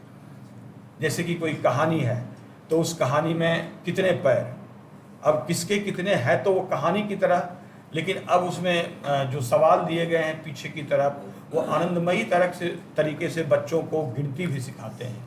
और यही नहीं, एक और दिक्कत होती है गणना के संदर्भ में। आप देखेंगे कि हम रोमन स्क्रिप्ट वाली गिनती तो जानते हैं, अंग्रेजी वाली, पर हमारे अधिकांश बच्चे पूछते हैं कि अच्छा 86 को हिंदी में क्या कहते हैं, 2 को हिंदी में क्या कहते हैं, 3 को हिंदी में क्या कहते हैं। तो इसलिए ऐसी गतिविधियां भी इसमें दी गई हैं कि वो रोमन के साथ, मतलब अंग्रेजी के साथ साथ अंग्रेजी में जो गिनती की व्यवस्था है, हिंदी में भी लिखना और पढ़ना दोनों सीखे। और ये जाकर हमारे रूटेडनेस, भारतीय परंपरा और संस्कृति से भी कहीं ना कहीं जुड़ जाती है, जो उसका हिस्सा आप देखेंगे बनती है। तो इसके अलावा और बहुत सारी चीज़ें हैं जिनका जेंडर के संदर्भ में हो, आर्ट इंटीग्रेशन के, कला समेकन के संदर्भ में हो, पर्यावरण के संदर्भ में हो, इन सब को शामिल करते हुए ही ये किताब तैयार की गई है। आप जब इस पाठ्यपुस्तक को पढ़ाएंगे और पाठ्यपुस्तक के प्रारंभ में ही अबाउट द बुक, पाठ्यपुस्तक के बारे में जो लिखा गया है उसको भी अगर आप पढ़ेंगे तो आपकी समग्र दृष्टि पढ़ने पढ़ाने के संदर्भ में विकसित हो जाएगी। तो मेरा अनुरोध है कि आप पाठ्यपुस्तक के बारे में जो लिखा गया है उसको तो पढ़ाने से पहले अवश्य पढ़ें और अपनी कक्षा में पढ़ाते हुए उसको ध्यान में रखें और उसका उपयोग भी करें। अब आपके समक्ष मैं कुछ उदाहरण रखना चाहता हूं ताकि उन उदाहरणों के माध्यम से आप अपने स्क्रीन पर देखें कि किस प्रकार हम पुस्तक में पढ़ने के कौशलों को, मिलकर पढ़ने के कौशलों को, बातचीत को और तमाम तरह के जो कौशल हैं उनको विकसित कर सकते हैं। इसके उदाहरण दिए गए हैं। अब पहला ही हिस्सा है जो बातचीत के लिए जिसकी चर्चा हो चुकी है।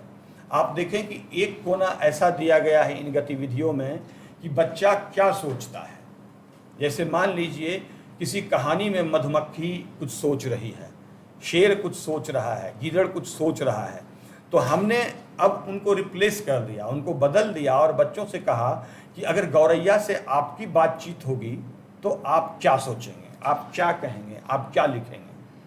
तो ये बच्चों का हर यूनिट में, हर पाठ में एक अपना कोना है जहाँ खुलकर वो अपनी बात कह सकते हैं, बोल सकते हैं।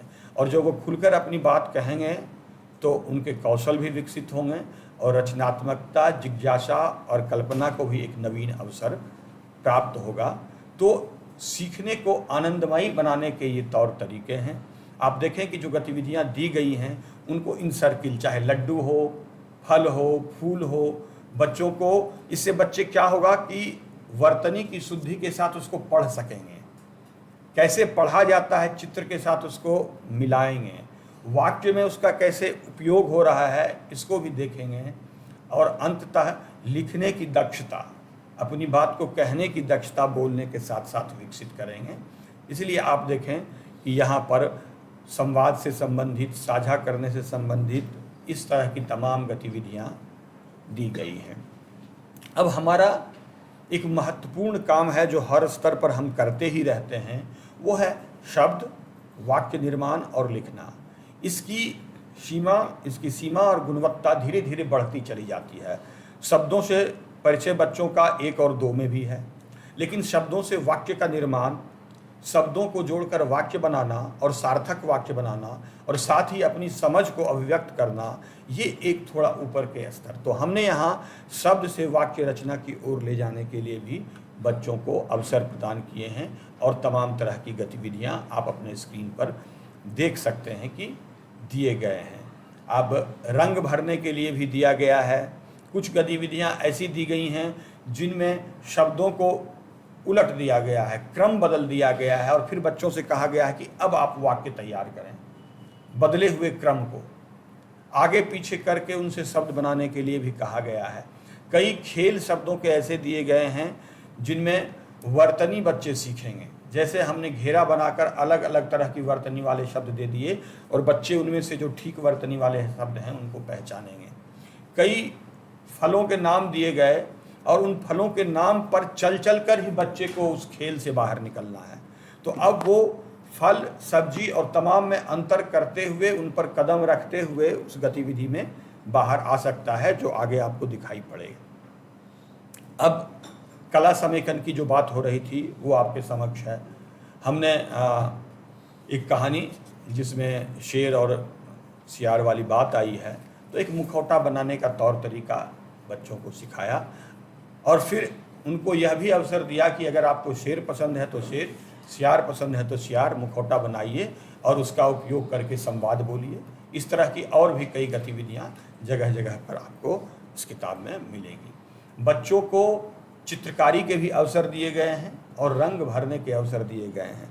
तो बच्चों के मन में जो भी रंग है वो अपनी किताब पर भी निकालें ताकि किताब से उनको लगाव हो, वो किताब अपनी अपनी लगे।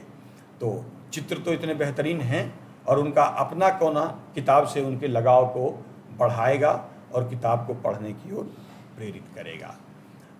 कुछ और भी उदाहरण आप पुस्तक से गतिविधियों के देख सकते हैं जो आपको रोचक तरीके से दिखाई पड़ेंगे कि किस तरह से ये विभाजित किए जा सकते हैं। अलग अलग तरीक़ों में। शब्द भंडार बढ़ाने के लिए भी ये हैं, ये वर्तनी के लिए भी हैं, ये लिंग के हिसाब से भी बच्चों को पहचान के लिए हैं और लिखने के लिए भी हैं। तो ये अलग अलग गतिविधियाँ यहाँ पर मौजूद हैं। और सबसे मज़ेदार हिस्सा जो इस किताब का में आपको मिलेगा कि आम तौर पर जिसके कारण आपको ये किताबें नई लगेंगी, एक तो अपनी रूटेडनेस के कारण ये किताब नई लगेगी, आपको आनंदमयी होने के कारण ये किताब अलग तरीके की लगेगी। अलग अलग कौशलों को तो हम विकसित करते ही हैं, उस पर ध्यान देते ही हैं, लेकिन ये परंपरा कम रही है खासकर पाठ्य पुस्तकों में कि बच्चों के स्तर के चुटकुलों को भी इसमें चित्र सहित शामिल किया जाए। तो आप देखें कि चित्र सहित कुछ चुटकुले दिए गए हैं ठहाके शीर्षक से, कुछ बहुत मज़ेदार कहानियाँ दी गई हैं, बुझौल और पहेलियाँ दिए गए हैं जो कहानी के रूप में भी हैं और सीधे सीधे पहेली के रूप में। आप हर पाठ और हर इकाई के अंत में भी देखेंगे कि कुछ पहेलियाँ दी गई हैं, पर उनके उत्तर नहीं दिए गए हैं, जानबूझकर उत्तर नहीं दिए गए हैं कि बच्चे अनुमान करें। कभी भी हम चम्मच से खाना खिलाने वाली बात करेंगे, जो ज्ञान के लिए संघर्ष नहीं करेगा वो उसकी समझ का स्थायी हिस्सा बनेगा नहीं। तो इसलिए वो प्रयास करे, कोशिश करे, अनुमान लगाए और अपने विद्यार्थियों के साथ, बच्चों के साथ चर्चा करे, टीचर के साथ घर में जाए तो हर जगह पाठ्यपुस्तक उसके साथ मौजूद रहे पहेली के रूप में। और इसी प्रकार से रीडिंग के लिए दोस्त के जूते हैं जो बहुत मज़ेदार है। आप देखेंगे छोटी सी कहानी है जिसमें मच्छर और चींटी का संवाद है कि भाई मेरे दोस्त के लिए तुम जूते बना दो, तो राजी हो जाता है कि ठीक है भाई, कितने, 2 जूते होंगे, 4 जूते होंगे, पर उसको नहीं मालूम था कि उसका दोस्त तो कन खजूरा है जिसके पता नहीं अनंत पैर होते हैं। तो ये खुलासा बाद में होता है। तो इस तरह की चीज़ें जो बच्चों की दुनिया में मज़ेदार होती हैं, आनंददायी होती हैं, वहाँ पर मौजूद हैं। जैसा कि पहले भी चर्चा हुई कि चिड़िया से बच्चे की बातचीत, मुखौटा, वेस्ट चीज़ों, ऐसी चीज़ें जो फेंक दी जाती हैं उनसे कैसे आप अच्छी तरह की सामग्री बना सकते हैं पढ़ने लिखने के लिए। बागवानी की चीज़ों की पहचान कैसे बच्चे करें, इसके लिए दिया गया है कि उसको इनसर्किल करें। तो इस तरह की तमाम चीज़ें जो कि खेल खेल में बच्चे सीख लें, आनंद के साथ सीख लें, इनका समायोजन इस पाठ्य पुस्तक में किया गया है। जिसका मैं कह रहा था उदाहरण कि कैसे बच्चे बाहर निकलेंगे फल और फूल में, फल सब्जी इन सब में अंतर करते हुए शब्द के रूप में, शब्द खेल के रूप में आपके स्क्रीन पर यह मौजूद है, आप देख सकते हैं। खेल खेल में शब्दों से परिचय और जानकारी। इसी तरह से वर्तनी के लिए आप गतिविधि देखें। विशेषण की मैं आपसे बात कर रहा था, तो विशेषण वाली बात भी आपको वहाँ पर दिखाई पड़ेगी। देखें कि लंगूर की पूँछ लंबी है, गौरैया की विशेषता, बस की विशेषता, पर कहीं हमने नहीं बताया कि ये विशेषण है। अब नीचे आप देखें कि हमने कहा कि इस लाइन में विशेषता को पहचान कर खाली स्थानों की आप पूर्ति कर दीजिए, भर दीजिए। अब विशेषण की एक समझ बच्चों को बन रही है, ये आप उसमें देख सकते हैं। तो किस तरह से व्याकरण को पढ़ाने के लिए हमने अपना एक दृष्टिकोण अपनाया है और कैसे बच्चों को खेल खेल में और आराम से व्याकरण संबंधी चीज़ें सिखाई जा सकती हैं, वो आपके समक्ष है। तो कुल मिलाकर कहने का मतलब ये है कि बच्चों में जो भी हमने लक्ष्य तय किए, हमने दक्षताएं तय की, सीखने के प्रतिफल तय किए, उन्हीं के अनुसार पाठों का चयन किया गया है, उन्हीं के अनुसार गतिविधियां ली गई हैं। अलग अलग कौशलों को विकसित करने के लिए एक एक गतिविधि टारगेटेड है, उसका एक दृष्टिकोण है, एक उद्देश्य है। इसलिए पढ़ाते हुए आप यह ध्यान अवश्य रखें कि आप जो भी सामग्री पढ़ा रहे हैं उससे कुछ न कुछ बच्चों को सीखना है, कोई न कोई कौशल, कोई न कोई दक्षता विकसित होनी है। और इसीलिए आकलन करते हुए भी आप ध्यान रखें कि आकलन आप पाठ्य पुस्तक का नहीं कर रहे हैं, जो बच्चों को जो आप सिखाते हैं, शिक्षण अधिगम की प्रक्रिया में जो ग्रहण करता है बच्चा, उसी का आकलन भी होता है। तो ये विद्यार्थी केंद्रित हो। एक तो इस उम्र में बच्चों के आकलन को बिल्कुल ही अवलोकन आधारित होना चाहिए कि बच्चों को पता भी नहीं चले और उनका आकलन, जिसको आप कहते हैं रचनात्मक तरीके से, वो हो जाए। तो अवलोकन और गतिविधि खेल खेल में बच्चों को पता न चले और आकलन हो जाए, टीचर नोट लेते चले, तो वो बेहतर है।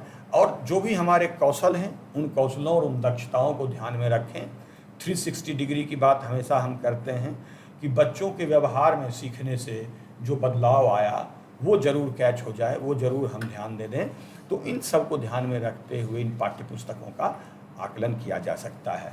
अब ये नए दृष्टिकोण से विकसित भारतीय परंपरा संस्कृति को ध्यान में रखते हुए, रूटेडनेस को ध्यान में रखते हुए ये किताब बनी है।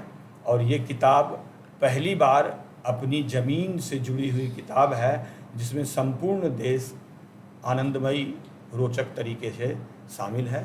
तो खेल खेल में बच्चे अपने देश को भी जानेंगे, वैज्ञानिक प्रगति को जानेंगे, तार्किक चिंतन से जुड़ेंगे और भाषा के माध्यम से सिर्फ भाषा ही नहीं सीखेंगे, एक बड़ी दुनिया के साथ जुड़ेंगे। तो इस नई किताब के लिए, हिंदी की नई किताब जिसका शीर्षक वीणा है, आप सबको लोग को बहुत बहुत बधाई। और वीणा के इस सुमधुर वाद्य यंत्र के साथ अपने विद्यार्थियों के शिक्षण अधिगम की प्रक्रिया में आगे बढ़िए, ऐसी शुभकामनाएं। धन्यवाद। धन्यवाद नीलकंठ जी। तो मैं आपको और आपकी पूरी टीम को भी बधाई देना चाहती हूँ एक सुंदर पुस्तक का निर्माण करने के लिए। जो चैट बॉक्स में है, मैं CBSE के जो कोऑर्डिनेटर हैं उनसे भी रिक्वेस्ट करूँगी कि आप अगर कोई चैट बॉक्स में सवाल है तो आप पूछ सकती हैं। लोगों के जो मैं सवाल देख पा रही हूँ उसमें ये कहा गया है कि कहाँ उपलब्ध है या डाउनलोड कितनों ने की है। तो अभी ये किताब डाउनलोड के लिए NCERT की वेबसाइट पे उपलब्ध है और थोड़े ही दिनों में आप इसकी हार्ड कॉपी बाज़ारों में भी प्राप्त कर पाएंगे। एक और सवाल जो पूछा गया है वो ये कि क्या हम टेक्स्ट बुक का असेसमेंट की बात कर रहे हैं या कॉम्पिटेंसी के असेसमेंट की बात कर रहे हैं। तो नीलकंठ जी ने बहुत आपको बताया, खुल के बताया कि 360 डिग्री असेसमेंट की हम बात कर रहे हैं, जहाँ पे होलिस्टिक असेसमेंट होना है। और इसके साथ ही CBSE कोऑर्डिनेटर से मैं रिक्वेस्ट करूंगी, अगर आप कुछ सवाल देख पा रही हैं CBSE के YouTube चैनल से तो आप पूछ सकते हैं, इससे पहले कि हम अगली पुस्तकों में जाएं।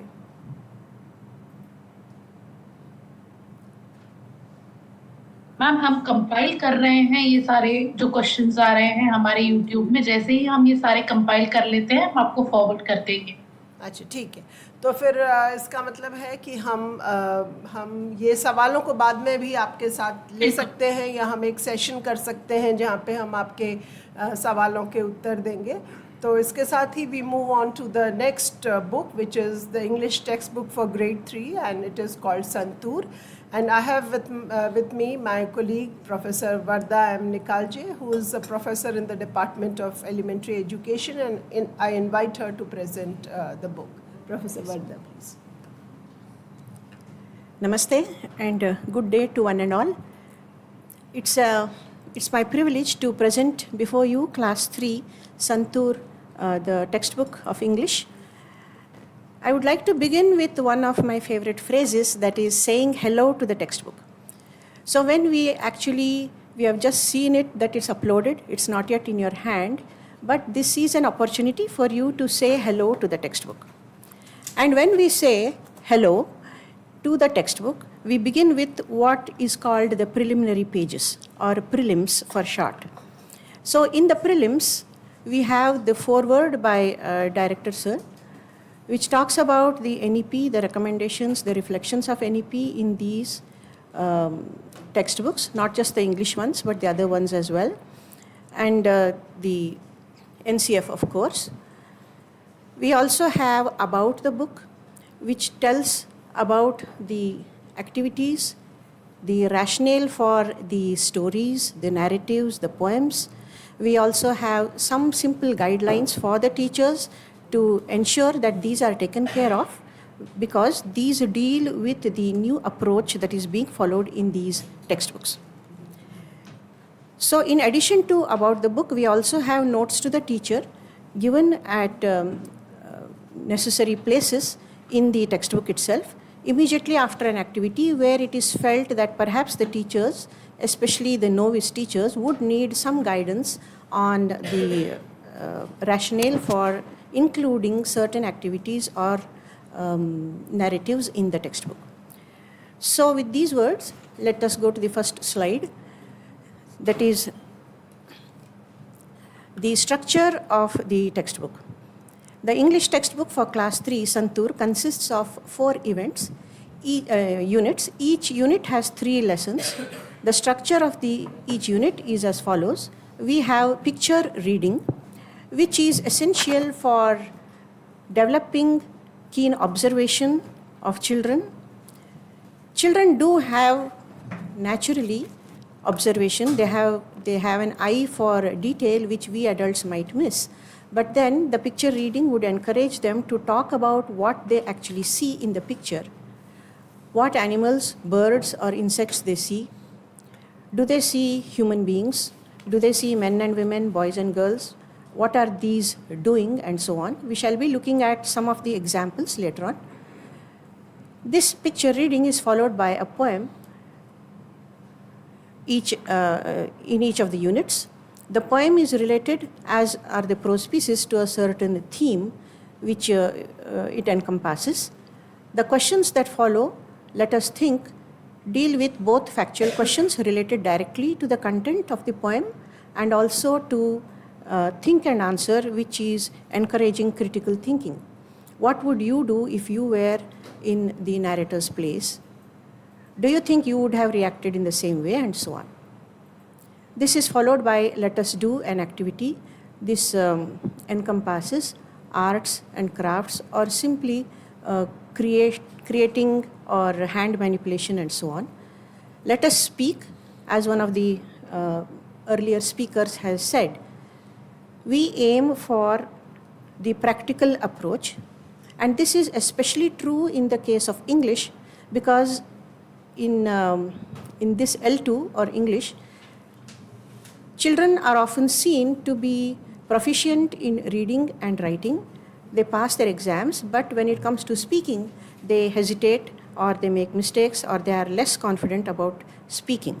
So the textbook provides ample opportunities for speaking in various situations. This is followed by let us learn, which is focusing on grammar, but grammar in a very, very unobtrusive way. Let us read. Prose 1 is generally a story. A story, one I remember by Sudha Murthy, which is Madhu's Wish. There are other stories as well, and these again, let us think, is there. And at some places, if the text is too heavy, we have provided chunks by interspersing questions in between to make children think critically about each paragraph. Let us learn, and then followed by let us listen. Listening is a much neglected skill in our schools, and it is essential that we as a nation develop the capacity to listen as well as to speak. Let us write, and followed by let us do. Let us write involves the writing of short answer questions, sometimes phrases, and leading on to independently writing short sentences and short paragraphs. In prose 2, which could be a story or it could be a narrative, it could also be a factual passage, again we have the same pattern of let us think, let us speak, let us listen, let us write, let us do, followed by a project which kind of wraps up the whole unit, let us explore. And here children are encouraged to talk to their elders at home or to neighbors or to helpers in society and find out a little more about them and talk about this in the classroom in English. Next.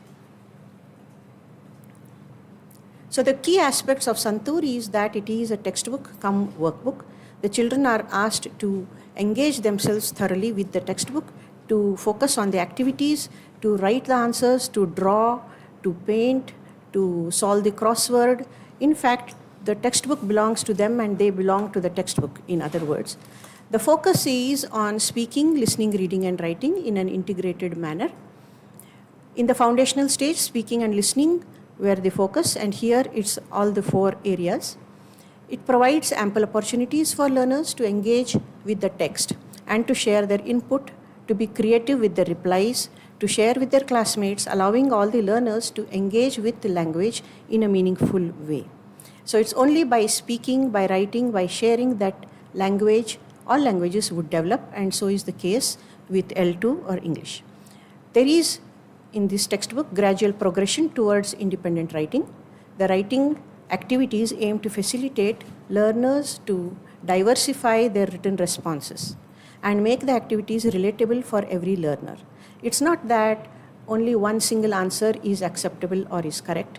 There could be various answers, just as there are various answers in life itself. So reading activities are also designed to evoke responses by the learners reflecting their own understanding of the text.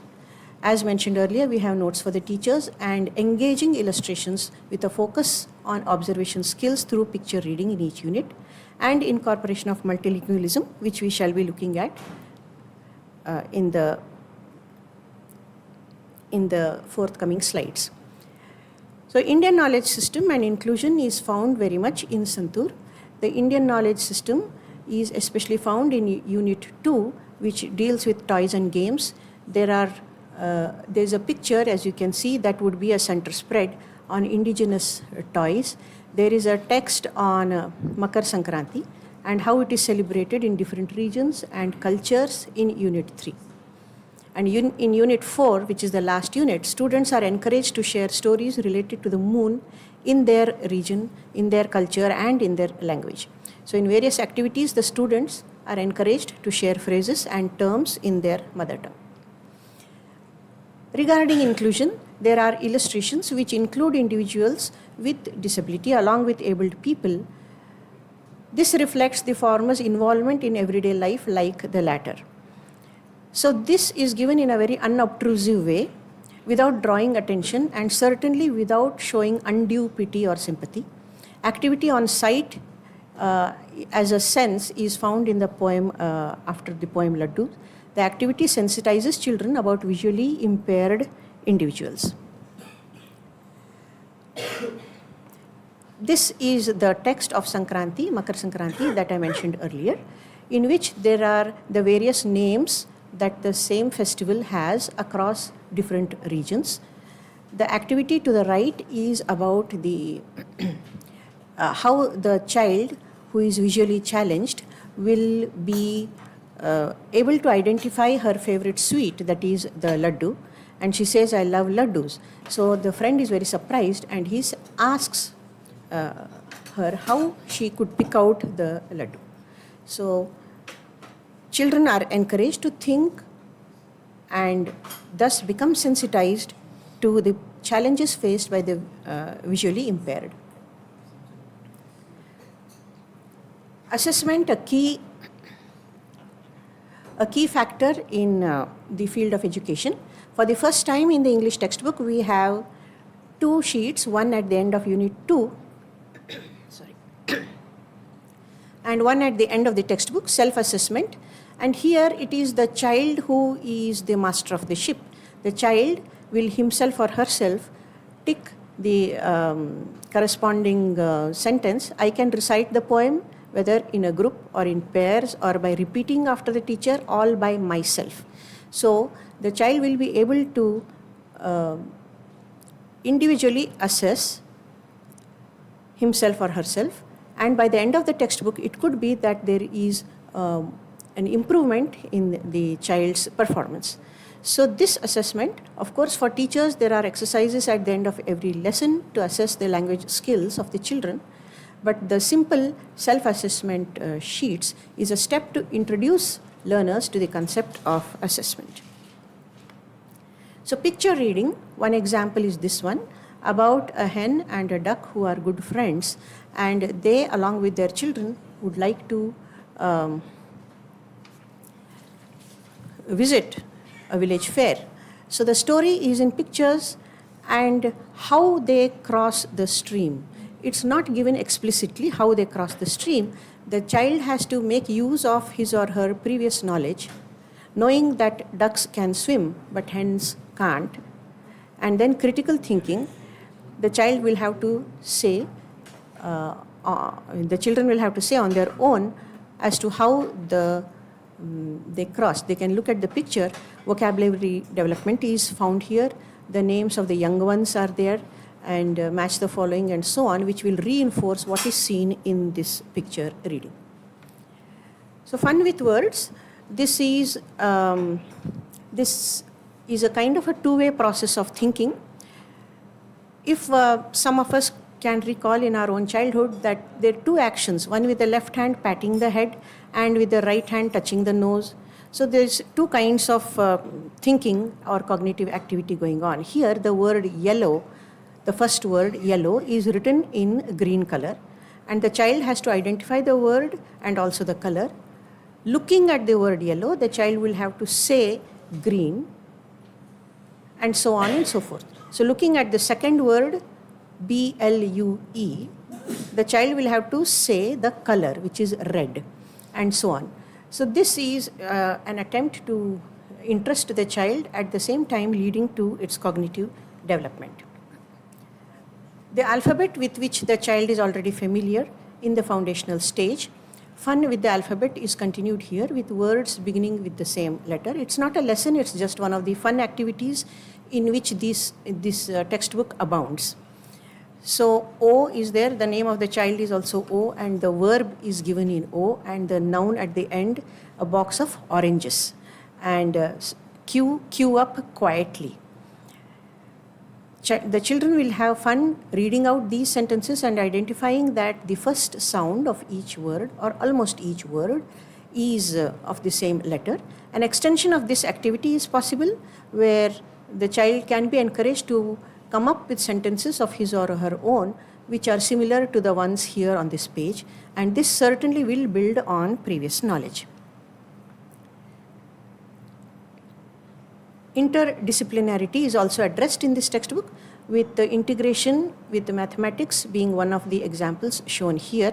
There are 4 friends: rectangle, circle, square, and a triangle. So the vocabulary of shapes is reinforced here, which is also found in the mathematics textbook. And these 4 friends, they also have, each of them thinks that he is indispensable, or he is more beautiful, or so on. And then the values as to, I will not tell about the lesson in too much detail. I would leave it to you as teachers to go through it when you have the hard copy, and to look at it since it's uploaded on the NCERT website as well. But what values does the child gain from this lesson? It could be that the value that we might think of might be different for what the child would ultimately narrate. Cross-cutting themes and assessment also in this. For example, there is this puppet making using a brown paper bag. We have used a brown paper bag and not plastic ones. The base of the bag is folded. The illustrations would make it very clear as to how to use this, and then towards the end it is shown in a transparent manner so that the placement of the hand is clearly visible. So by drawing the lips, the eyes, and making a kind of face with hair perhaps of cotton thread or wool, using a low cost or a no cost material, manipulation of the hand. Most of us think of manipulation as something else, but the original meaning of manipulation is mani, that is the hand, and moving the hand, finger, and wrist in various ways to create the illusion of the puppet in using the paper bag. A sense of achievement, of course, will be recorded by the child, either verbally or at least mentally, when he or she finishes the task.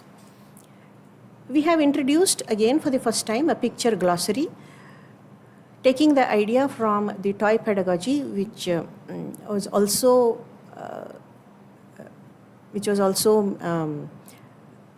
teachers have been made well aware of in various regional workshops conducted by NCERT and in their own states as well. So the picture glossary here talks about some of the indigenous toys along with the names of the places that they originated in, such as Channapatna toys, which is from Karnataka. And we also have the various materials that are used in these toys. One is a wooden toy, one is made of soft toy, that is fur, and we also have a Vande Bharat train. So the traditional and the contemporary both find place here. Continuing the concept of Indian knowledge system, we have here the concept of the Rangoli, which most children would have seen even if they have not actually drawn the rangoli.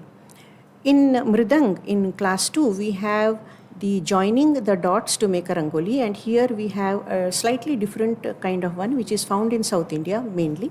That is, they encircle the dot and create a pattern. So this is again a task which is aimed for cognitive development, as well as it contributes to the aesthetic appreciation of the children. In fact, there are different ways in which these 3 dots could be encircled or they could be joined. So there's an entire philosophy behind this, that you make your own destiny. Even though the dots are there, given by God or some higher power, it is you who choose which ones to join and which ones to not. Going beyond the text, speaking opportunities are aplenty in this textbook. There is a lesson about the sun. The theme is the sky. And imagine a day when the sun doesn't come out. Suppose one day the sun will not come. Talk about how this day would be. So this is the going and welcoming the child into the realm of imagination. Talking to your elders at home, find out what games they played when they were young. Learn about any game that they used to play and share with your friends in small groups. So this is talking to the elders. It need not necessarily be in English, it could be in the mother tongue. Involving elders and the community, finding out what games they used to play when they were young. So it could be that they played out in the open, and the children nowadays are restricted. Even if they go to the park, they're restricted. They are not allowed to talk to strangers and so on and so forth. And there did they have the minimum equipment? Did they have any equipment at all? So this is, there could be games which are long forgotten. It would bring a smile to the elders' face and certainly to the younger ones as well. Madhu's Wish, this story which I referred to earlier, it's a folk tale by the well-known author Sudha Murthy. There is an element of magic in this. As in most folk tales, we do have the element of magic where a character, an old man, an old woman, or some saintly figure grants a wish. And here, Madhu wishes for many, many kinds of eatables. And then he realizes the importance of water. So it's not just about greed or about the conquering of greed. It is about thinking it through, thinking about an action, any action, thinking it through before making the wish in this case. The unit 4, the last part, ends with the Chandrayaan. It's a misconception that Chandrayaan is too high a concept and cannot be really narrated or cannot be readily understood by a child of class 3. The lesson here is simplified, the vocabulary is age appropriate, the narrative is interesting, and so Chandrayaan comes alive to these young children who already have seen it or heard about it. They have heard their parents talk about it. They may have seen some clippings on TV as well. And it is an achievement and it contributes to pride in the nation. The activities that follow also reinforce the concept. So I hope that the textbook, with these glimpses of the textbook, it would give you a fair idea about what this textbook is about. And as they say that ships are safe in the harbor, but that's not where they are meant to be. So textbooks are brought out by us, printed by us, but that's not their place. It needs to be out there in the open, and we need you to steer these in safe waters. Thank you very much. Thank you, Professor Vardha. I congratulate you and your team for this book, and a lot of appreciation coming through from the viewers also. They particularly about integrating IKS, developing that picture glossary and self-assessment, all the new things, lot of appreciation coming in, and I also join the teachers in appreciating the textbook. So I will just take few questions which we have noted down from the YouTube. So are these books for this current academic year? Yes, these books are for current academic year. So somebody is saying that bringing new textbook at grade 3 will have a negative impact. So I just want to inform you that last year we have already brought out the textbooks for grade 1 and 2, this year for grade 3, and we are working, and we'll slowly also launch grade 4 and 5 in coming years. So, and I also understand that many of the CBSE schools do not have these NCERT books, but still I urge all of you to please read through these books to understand how we have tried to incorporate the recommendations of NEP 2020 and NCF School Education. And so somebody is also asking what kind of activities, किस तरह की activity होनी चाहिए child development में. तो जिस तरह की एक्टिविटीज़ आप हमारी किताबों में देख रहे हैं उसी तरह की एक्टिविटीज़ होनी चाहिए. हम इंश्योर करते हैं कि ये एज अप्रोप्रिएट हों और बच्चे के लेवल की हों, और जो हम सिखाना चाहते हैं बच्चों को वो खेल खेल में एक्सपीरियंशियल लर्निंग के द्वारा बच्चे सीखें. तो जिस तरह की गतिविधियाँ आप देख रहे हैं इन किताबों में उसी तरह की गतिविधियाँ उसमें होनी चाहिए. तो ये इस तरह से आई थिंक ये these questions for English textbook, and as I said we'll take more questions in coming days if you have any more queries on this. And with that we go to the third textbook of language, which is Urdu. And Urdu, so many times we get a queries, are we starting Urdu also? So if you are not really taking, if you don't have Urdu in your schools, you need not worry about it. But there are schools who take Urdu as the first, who offer Urdu as the first language from grade 3 onwards. So this book is meant to be for those teachers who use Urdu textbooks. So with that, I invite Professor Chamanara Khan, who is the coordinator for the Urdu textbook, and she is also she's a professor in the Department of Languages. So आपका स्वागत है चमनारा जी उर्दू की किताब बहुत शुक्रिया सितार के बारे में बताने के लिए. सभी को मेरा आदाब. और जैसा कि अभी आपने हिंदी और इंग्लिश की किताबों के बारे में वर्दा मोहन निखालचे और नीलकंठ जी से सुना, तो हमने भी जो उर्दू की किताब बनाई है उसमें NCF और NEP 2020 के तनाजुर को मलहूज़ रखकर हमने इस किताब को बनाया है. और जैसा कि बताया गया है कि इसमें जो किताब का नाम सितार है, और इसके कवर पे से ही आपको ये लग जाएगा कि रूटेड इंडियननेस जो है इसमें हमारा कल्चर जो है उसमें नज़र आ रहा है. और इसके अलावा जो इस किताब की खुसूसियत हैं, सबसे पहले तो मैं ये बताना चाहूँगी कि ये किताब जो है दरसी किताब हमारी सितार, इसमें भी थीम और इकाइयों को मद्देनज़र रखा गया है. यूनिट बनाए गए हैं जिसमें पहला यूनिट ख़ानदान है, दूसरा जो है वो कौमी यकजहती है, तीसरा हमारा माहौल है, चौथा हमारी तहज़ीब है, और पांचवा हमारा जो है वो सेहत और ग़िज़ा, इनको लेकर है. तो हमने इसमें लर्निंग आउटकम, करिकुलर गोल और जो रिसोर्सेज हैं उनको, और पेडागोजिकल प्रोसेसेस, और इसके अलावा असेसमेंट पर भी इस तरह की एक्टिविटीज़ दी हैं जिसको आपको करने में ख़ासी आसानी होगी. अब ये नई दरसी किताब सितार जो है हिस्सा 1 की जो खुसूसियात हैं, जो अभी मैंने बताया कि कौमी तालीमी पॉलिसी 2020 कौमी दरसियात का खाका बराए इब्तदाई सतह NCF के तनाजुर को मलहूज़ रख कर बनाया गया है. और ये किताब तीसरी जमात के तालिब इल्मों को उर्दू बहैसियत, यानी उर्दू जो है बहैसियत मादरी ज़बान पढ़ाने के, यानी फ़र्स्ट लैंग्वेज की हैसियत से पढ़ाई जाती है. उर्दू के बारे में आपको बता दूं कि उर्दू जो है 3 हैसियतों से पूरे हिंदुस्तान में पढ़ाई जाती है, first language, second language and third language की हैसियत से. तो ये जो है ये मादरी ज़बान यानी फ़र्स्ट लैंग्वेज की हैसियत से जिन बच्चों की मादरी ज़बान उर्दू है उनके लिए ये किताब है. दूसरा है कि ये दरसी किताब जो है जो हमारे कॉन्सेप्ट हैं, ये कहा जाता है कि भाई अगर हम किसी को कुछ लर्निंग करा रहे हैं तो हमारा ज़ोर जो है उसकी बुनियाद पर होना चाहिए, कॉन्सेप्ट पे होना चाहिए. और अगर हम कॉन्सेप्ट उसकी समझ में आ जाता है बच्चे की, तो वो आगे की सब चीज़ें भी सीख लेता है. इसी तरह से उनकी अंडरस्टैंडिंग है यानी फ़हम है, और क्रिटिकल स्किल है, तनकीदी सोच है, हमारी क्रिएटिविटी है और हमारी वैल्यूज़, और इन पर जो है ख़ास तवज्जो जो है वो दी गई है।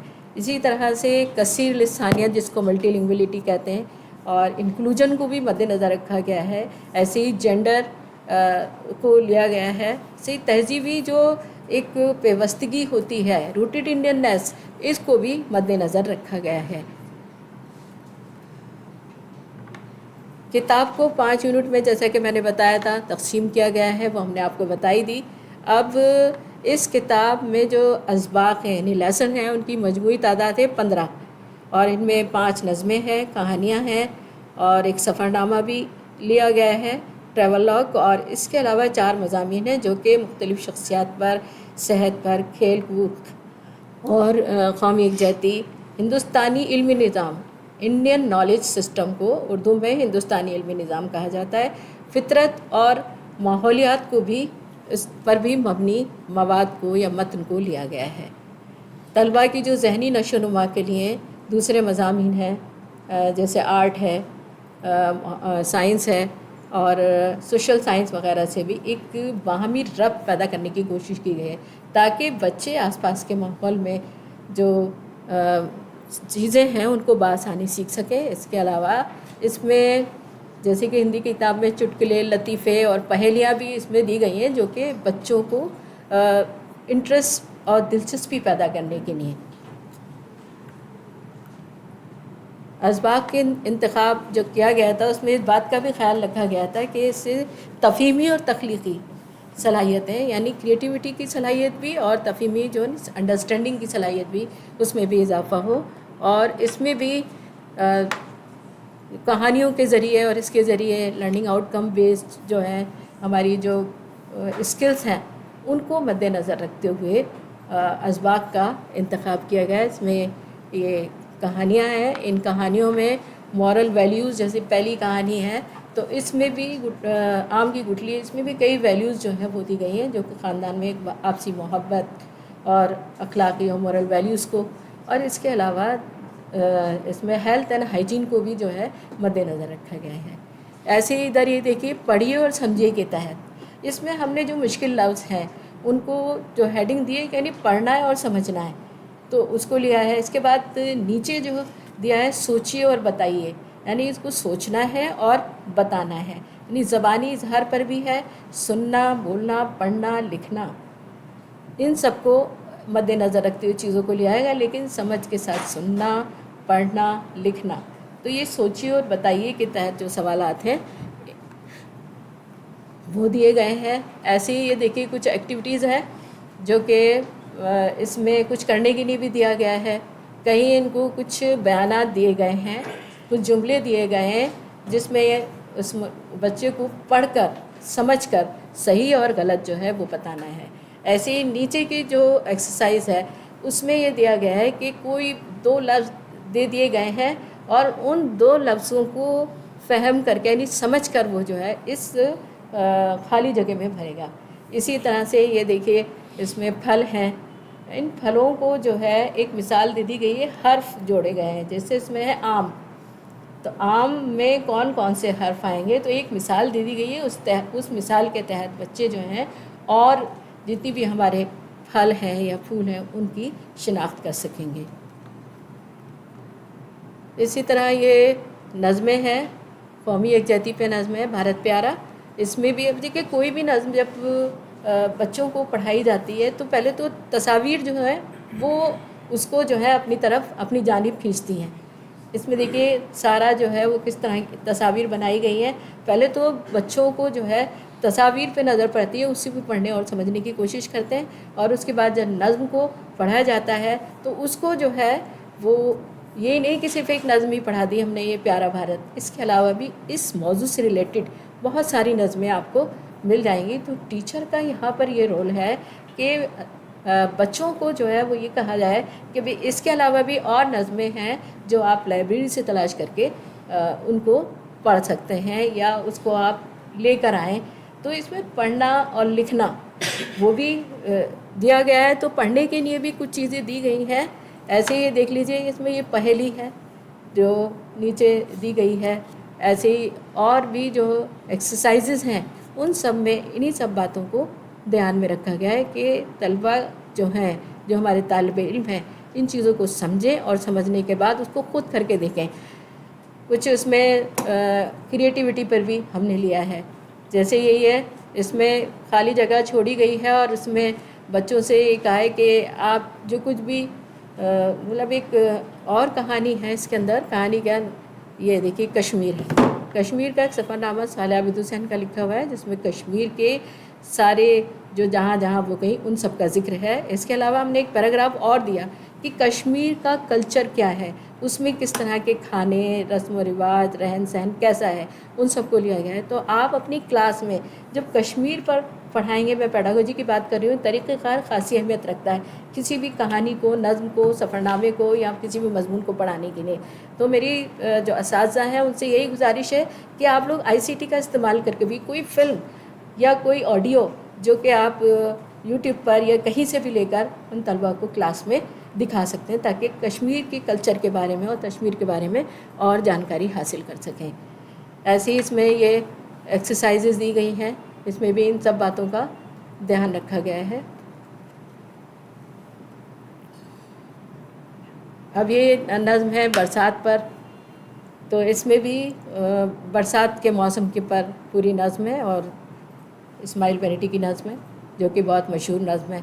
तो उस नज़्म को दिया है, उसमें सब बच्चे जो हैं वो देख रहे हैं, तो इंक्लूजन को भी इसमें मद्देनज़र रखा गया है। सिर्फ यही नहीं कि हमने इसमें कुछ एक्सरसाइज दिए, बल्कि हमारे जो इलस्ट्रेशन है उसमें भी आपको इंक्लूजन जो है वो नज़र आ जाएगा।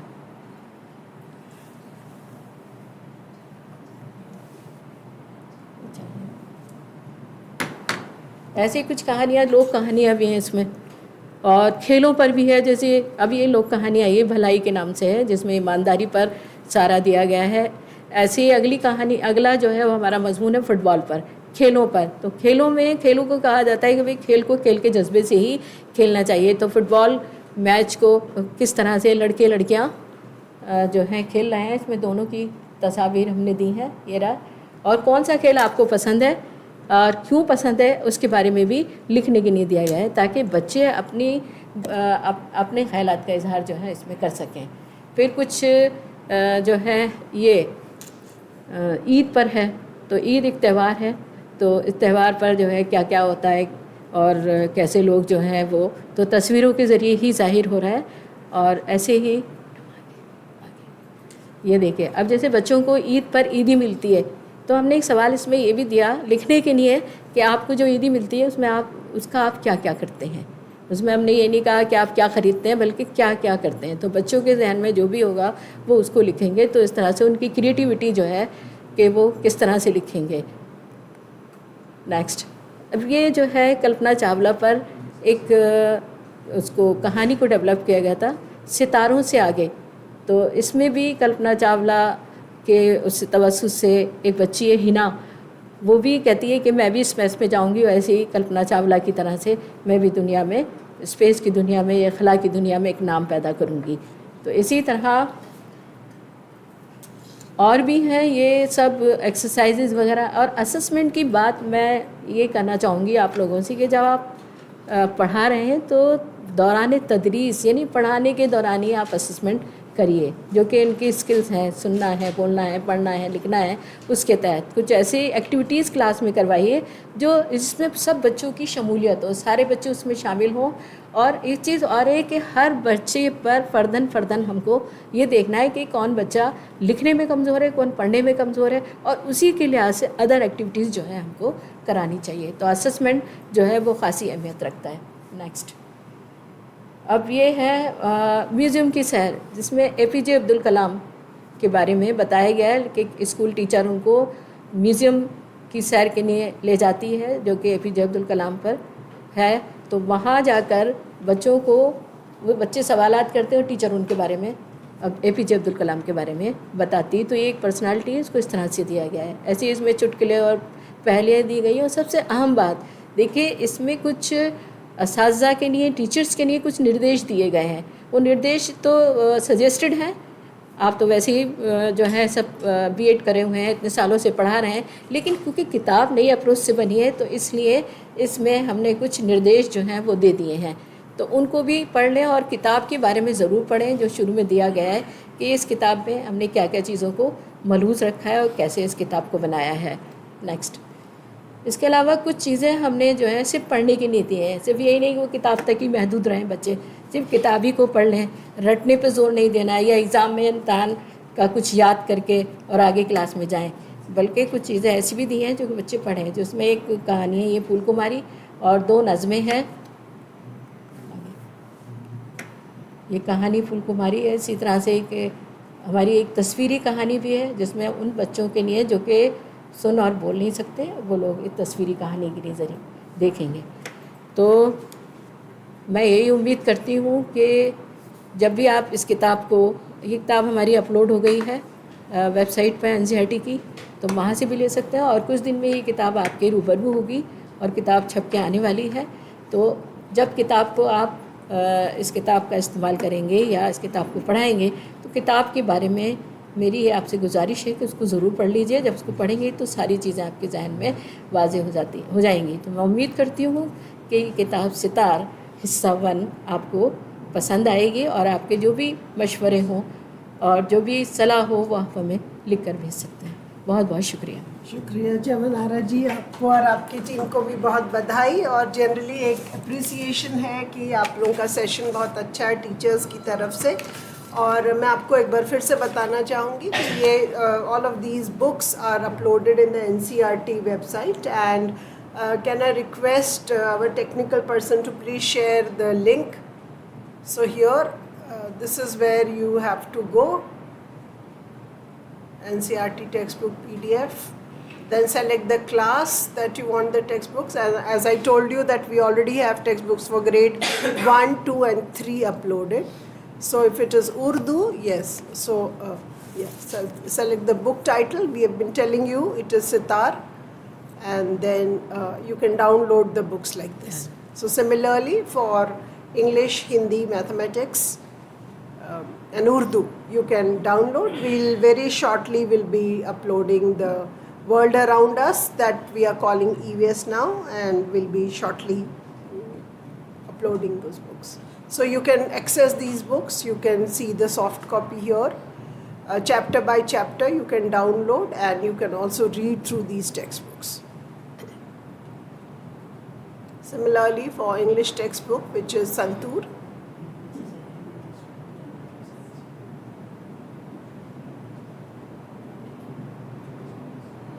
so you can,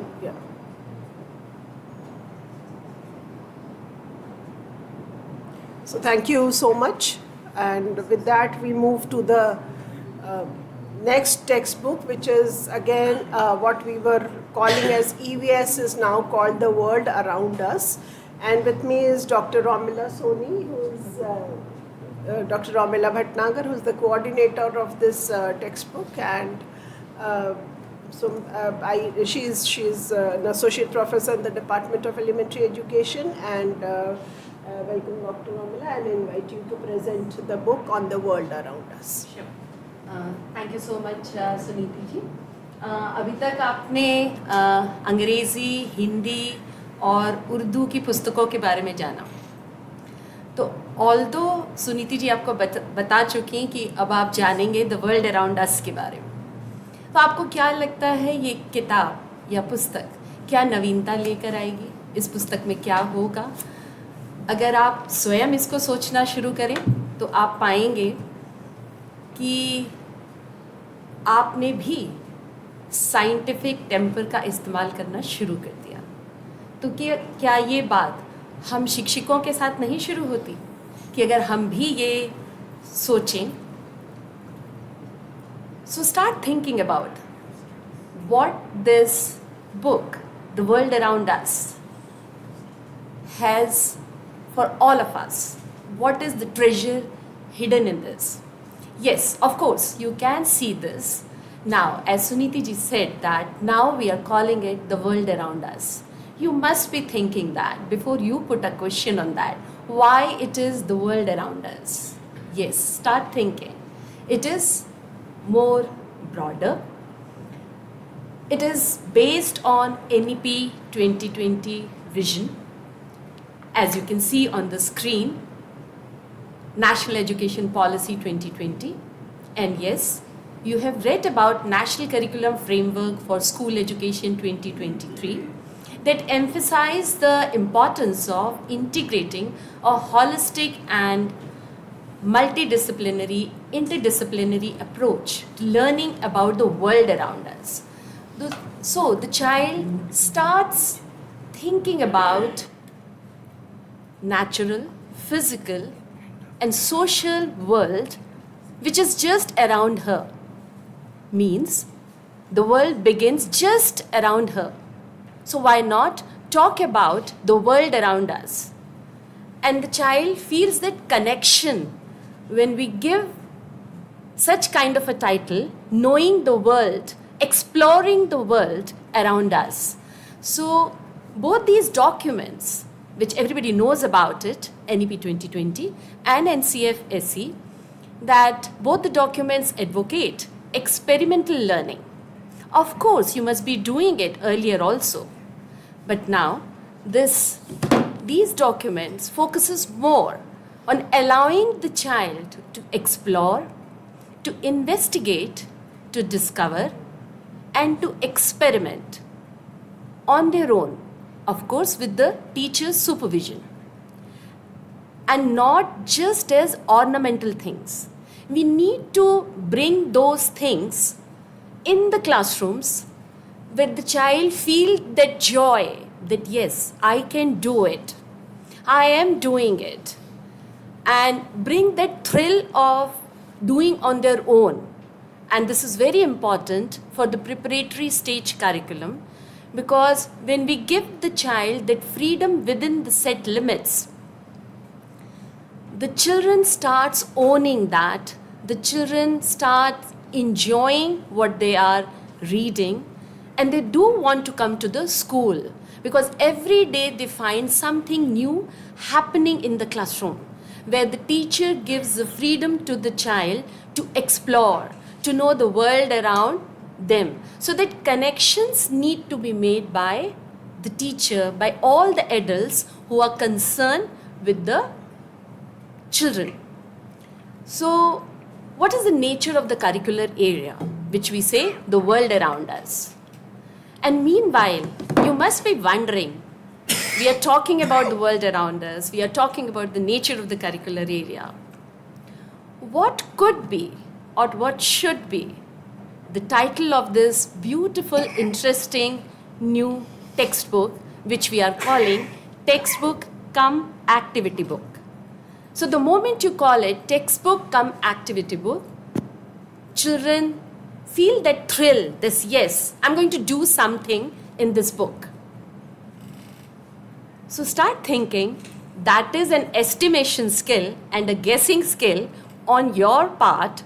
What could be the title of this book that I'm going to tell at the end of this? Meanwhile, that's a mystery for you. So it is an interdisciplinary curricular area, as all of you know, that weaves various disciplines to provide a comprehensive understanding of our environment.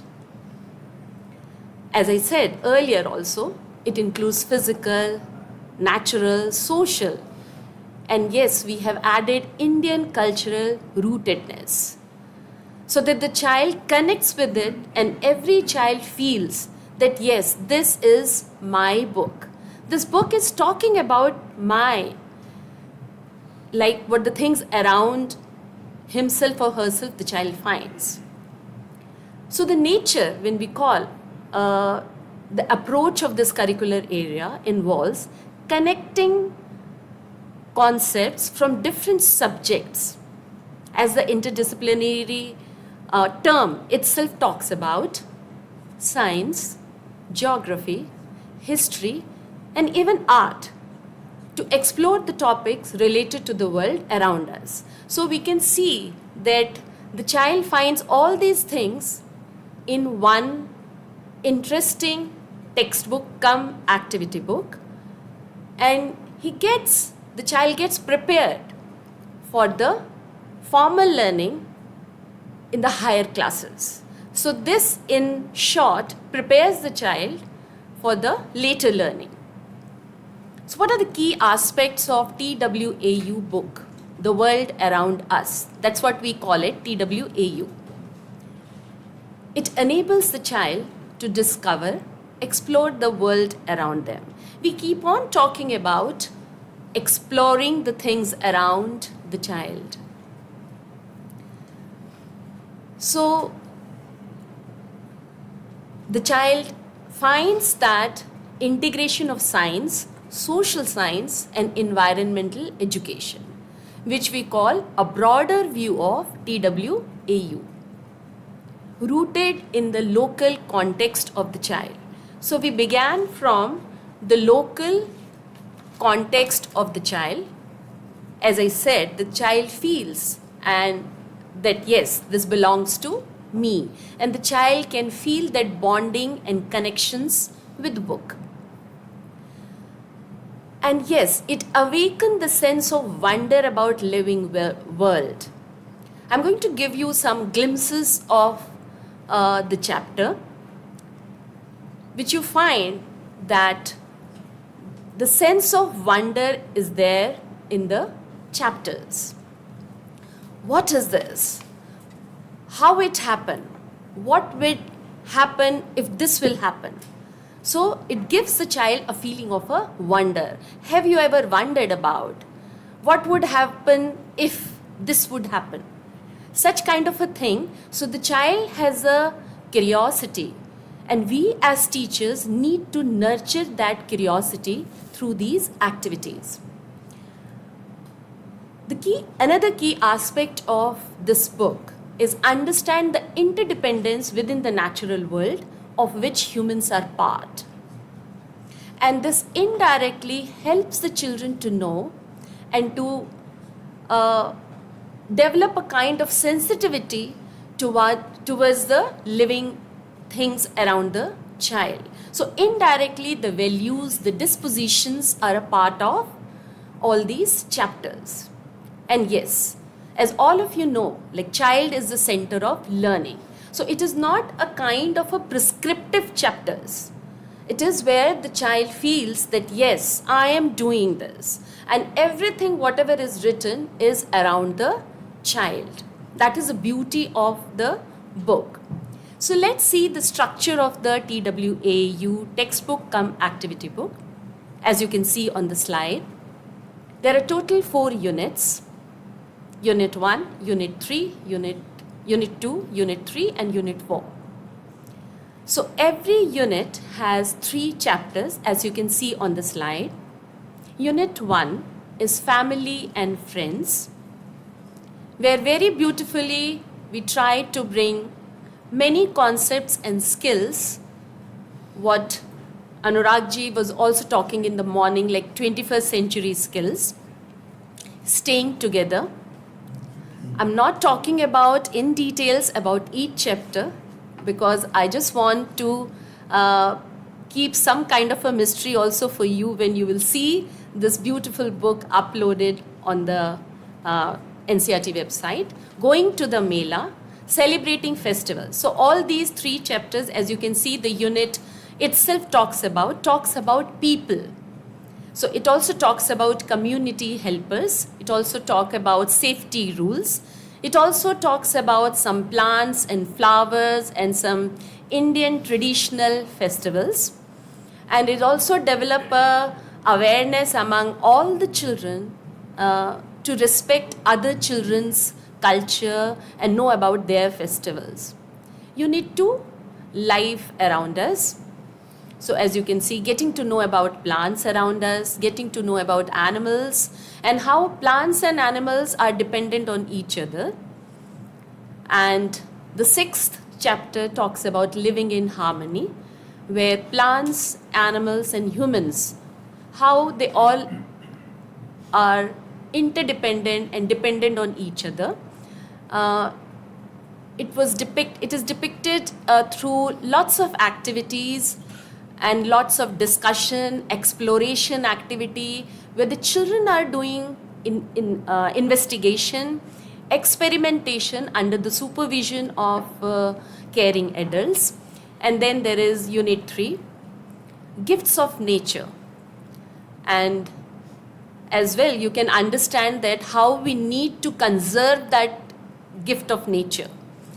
That is also hidden in the chapter, like water is our life, water is precious. So through narratives, picture reading, stories, and discussion activities, we are taking these each of the chapters. An inbuilt assessment is also there. And then food we eat, where different Indian traditional cuisines are being explored, and it gets the children connected, and also helps and encourage children to respect the other culture and other friends' food they eat, staying happy and healthy. So values are there. Unit 4 talks about things around us. So you can see that there is a balance of all the subjects, and we are encouraging and enhancing that scientific temper through all these simply written chapters. So this world of thing, where we are talking about what are the things and metals and materials the children find around them, making things.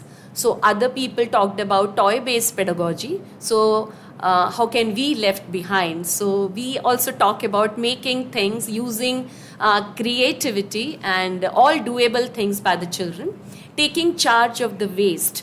Like we are talking about biodegradable and other kind of a waste, but at the same time we are encouraging and helping children to take the responsibility of how they are supposed to take care of their environment and keep that clean. So some of the salient features of TWAU book is it is written in a very simple language. Even if we find some new vocab in that, we are doing it from the point of view that children are also going to learn some new vocabulary and short sentences, freedom and scope for contextualization. As I keep on saying that it's a local context has been given emphasis. As I said that every chapter starts with visuals, and that is connected with how our culture looks in India, and icons used to denote the specific activity. Like if there is a discussion, there is a discussion activity. If there is a writing, so the child also connect with that kind of a sign reading. And inbuilt assessment, that is reflection of children rather than the description of content. That's why we say after a kind of a narrative or interactive dialogue, we do ask some kind of a interactive questions that shows a self-assessment of the child. So this is the reason we say it is inbuilt assessment. What do you think about? So the open-ended question. So when the children answer that gives a feedback to the teachers, and teacher also are able to know that how the children are progressing in that particular concept and skills, and variety in activities and task. So some of the more salient features of TWAU is there is a scope for active participation. It is not that a teacher is saying and children are doing. There is a scope that all children are involved. So there is a scope for individual activity, small group activity, and a large group activity. So ultimately and eventually you get a scope for inbuilt assessment, how an individual child is doing, how a small group is performing, how they are performing and showing a collaborative skills in small group activities, and during a large group activity how they are developing again the collaboration and waiting for their own turns and positive learning outcomes that NCF SE also talks about. So there is a discussion, there is a written work, there is a creative expression. So we have also given at certain places the role play. So that also give a kind of a again the assessment and a performance based assessment, like when the children perform a role play or do a kind of a interviewing each other, so it will help the teacher to know their understanding, how much they have grasped. So make and do, as I said, collaborative learning is there. An emphasis on TWAU processes and skills like scientific temper, reasoning, observation, noticing things in the environment, problem solving, critical thinking skills, and creativity. So this has been given importance throughout all the units in all the chapters. And then unit style or a structure. As I was also said in the beginning also, each chapter features an interactive dialogue, begins with a visual, narrative, or picture reading, or a small story related to the concepts, and sometimes a child himself or herself is a sutradhar or a narrator and talking about a story, so the child gets a feeling that, oh, I am reading that story and the story belongs to me. So these stories or dialogue serves in an engaging narratives. As I said, like the children get connected with the subject matter on the personal level, and it enhances their curiosity. For example, we have one chapter, Getting to Know the Plants, in the Unit 2. There is an interactive dialogue between the characters where they are talking about exploring a garden, what is there in the garden, what type of flowers are there, what are the colors of the flowers, and whether do they find these flowers in their city, and discovering different types of plants. So they themselves are talking about the plants and parts of the plants, and then we have given certain kind of activities. So plants also need care, that was also given importance in this chapter. So how TWAU promotes meaningful and engaged learning?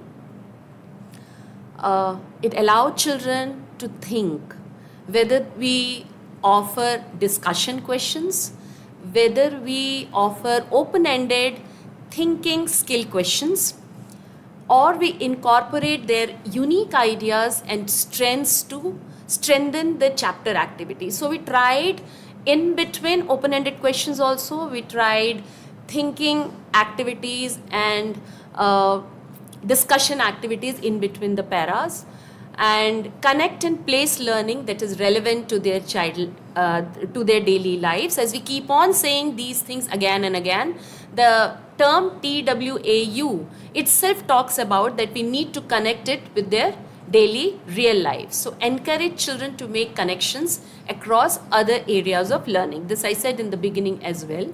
So examples from the book, let's have a glimpse.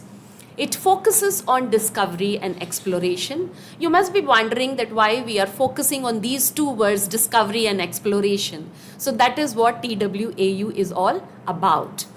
And yes, we are not focusing on any kind of a rote memorization.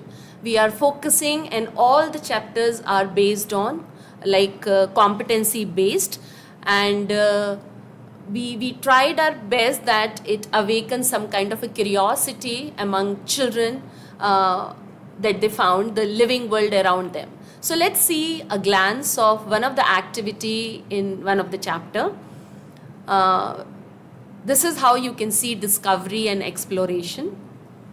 I'm not going to read line by line, but you must be seeing it on the slide. But this activity talks about that picking a little bit of soil with your hands and encouraging children to get a feel of it. Like, so children, what do you think? Like, how does it feel? Do you think it is dry? Do you think it is damp? Oh, do you think it is rough? Do you think it is smooth, hard, or grainy? So, but here I'm talking it at a speed. But when you are going to do it with the children, you have to pause and say. Give children time to think, feel it, actually feel it. It is not reading the content and asking them to feel. So give them some kind of a time and let them feel, and then they will also smell the soil, but caution has to be there when they are smelling it. And then let the children do kind of a discussion with you, and then let them write it. It is again an individual work.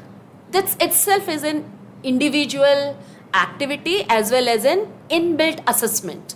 So my soil felt rough, smooth, hard or grainy. So you can see that a new vocabulary is also there, grainy, you know. My soil had, there could be nothing, there could be some pebbles. Of course it is not written there, right? As Anurag ji said that this textbook, textbook is a window for the outside world. So this is just an example and this is just a reference material. The child could find small insects then, but then you have to be there for the close supervision. So compare your soil with the clay you made in chapter 5. So you will find that there is a interconnections with the units, and you will also find there is a interconnectedness and interdependence within the chapters. So we have also talked about like what you have done in chapter 5. So when you will see that book, you will find that we have done such certain kind of a discovery and exploration. So let's go, and there is a talk also. So awaken a sense of wonder. So it is not, cleanliness is not important only for the humans. Animals too like to keep themselves clean. So have you ever seen monkeys sitting and grooming each other? And you know, like, so this will help the child to look carefully and look around the environment with wonder. So again, as I said, there is a focus on developing competencies. Here you can see that the girl is taking an impression on the paper using the bark of the tree. So very soon you will be able to see these books on the NCERT website. So let's go further. So I'll just go quickly on because I'm already talking about the pedagogy and inbuilt assessment because there is still one subject left for you. So each chapter has been a stepping stone guiding us through interactive stories and dialogue, which I've already told you. TWAU offers a rich tapestry of narrative, story, experiences and dialogues to help children enjoy the textbook come activity book and look forward to reading it, because there is a paras and there is interesting stories in this, and there is a kind of variation in the way each chapter is presented. So you will not find a monotony in any of the chapter. An array of activities, you will find there is a art, values inbuilt. Of course, there is mathematics also, language also, and physical education is also there. So there is a small, short, interesting projects and very, very interesting illustrations and some kind of a problem solving puzzles in the form of riddles, which you must be waiting for it, and we hope that children are going to find it very interesting. And not to miss that, we have encouraged using locally available materials in that.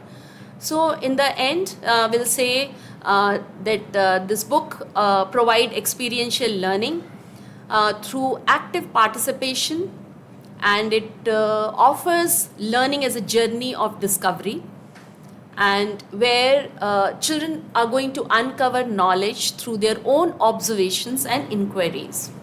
Has inbuilt assessment that will help both the children and the teacher as well as the parents to measure the progress and tailor the learning teaching strategies accordingly. As I said, that it helps develop critical thinking skills and by posing open-ended questions. So final thoughts on TWAU. TWAU empowers children as thinkers, collaborators, problem solvers at the preparatory stage, and it engages children, teachers, parents, and also the community partners around us for meaningful learning experiences. So thank you so much for watching, and let's continue to marvel at the wonders of our world and help our children grow as curious learners and teachers. Thank you so much. Thank you, Dr. Ramala. So a lot of appreciation coming in for the exploration, discovery, and a new approach to the TWAU. And because from this year in the preparatory stage, we are introducing health education and physical education and the EVS in a different form as TWAU. So therefore, in order that children adjust to these, so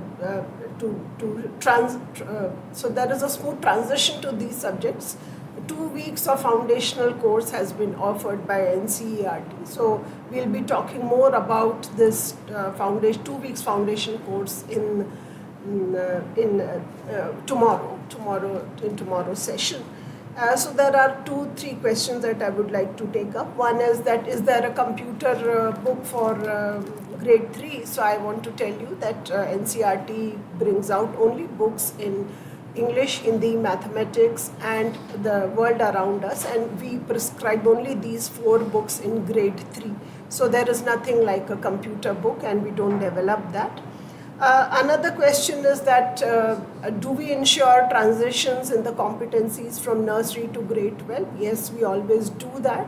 And everything, all the books that you see, grade 1 and 2 textbook, and then preparatory stage textbook, and then 6th textbook are in a continuum, and they ensure smooth transition.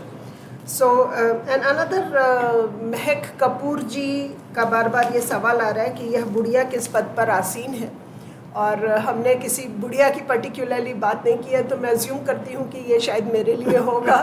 तो मेरा नाम सुनीति सनवाल है और मैं प्रारंभिक शिक्षा विभाग के अध्यक्ष पद पर कार्यरत हूँ NCERT में, और महक जी शायद आपको अपना जवाब मिल गया होगा। और इसके साथ from here we move on to the next textbook, that is mathematics.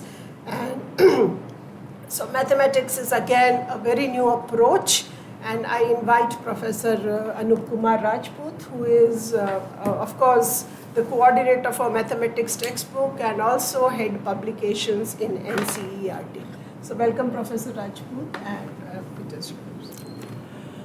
Thank you very much, and I hope this is the last session, but not the least one, and must not be very boring as the subject name itself. I'll keep you all engaged in this presentation. Mathematics textbooks have been written in continuation to grade 1 and grade 2 textbooks, and the major objective which we have earlier taken up for grade 1 and 2 mathematics, those have also been kept according to National Education Policy 2020 and the National Curriculum Framework. So the major change which you will find this time in these textbooks, particularly in mathematics textbook, is that we are not talking about much of the content. We are talking about the breadth of the content and the depth. So depth is more important rather than whatever children will learn, they will learn with understanding and in depth. So there was a bigger concern raised earlier also that the syllabus is too wide, that teachers are not able to complete that syllabus in a year's time, or in maybe 8 or 9 months' time.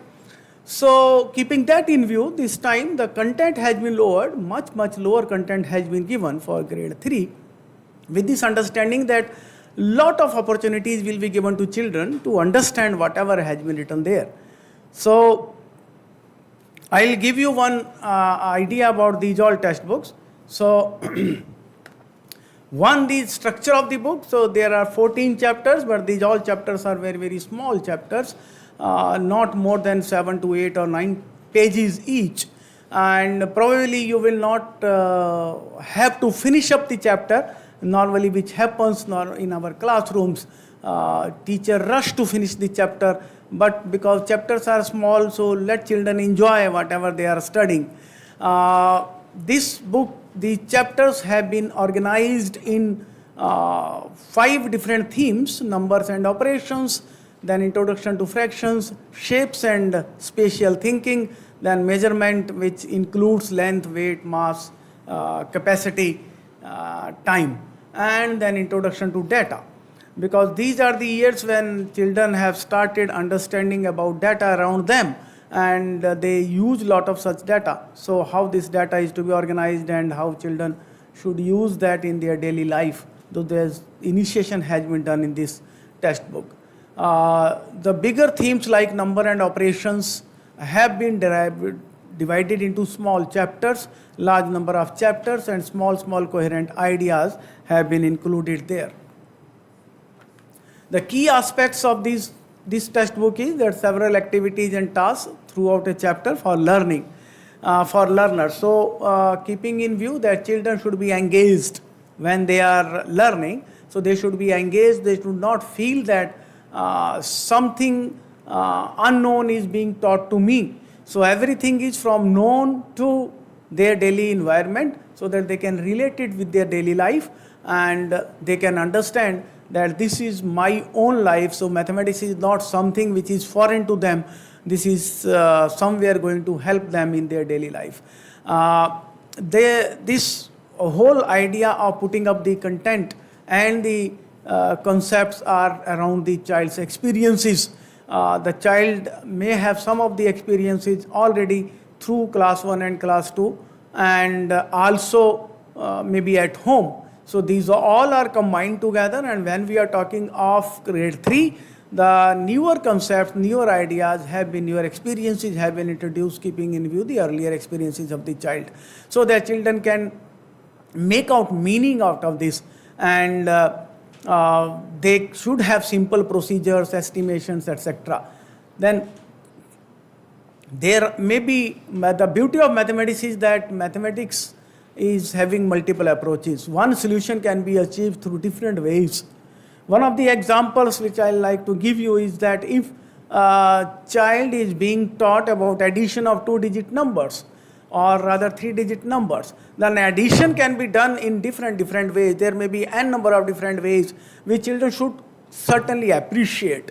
So this appreciation will come when children are exposed to such experience, such opportunities, approaches, so that they may use any one of them according to their own understanding. The major difference which you will find is that now numbers have not been seen in isolation as ones, tens, hundreds, thousands, and so on. Numbers are seen holistically, because in daily life we do not use numbers in these ones, tens, hundreds, thousands, and so on. We use numbers holistically. So when we say that 456 or 342, which number is bigger?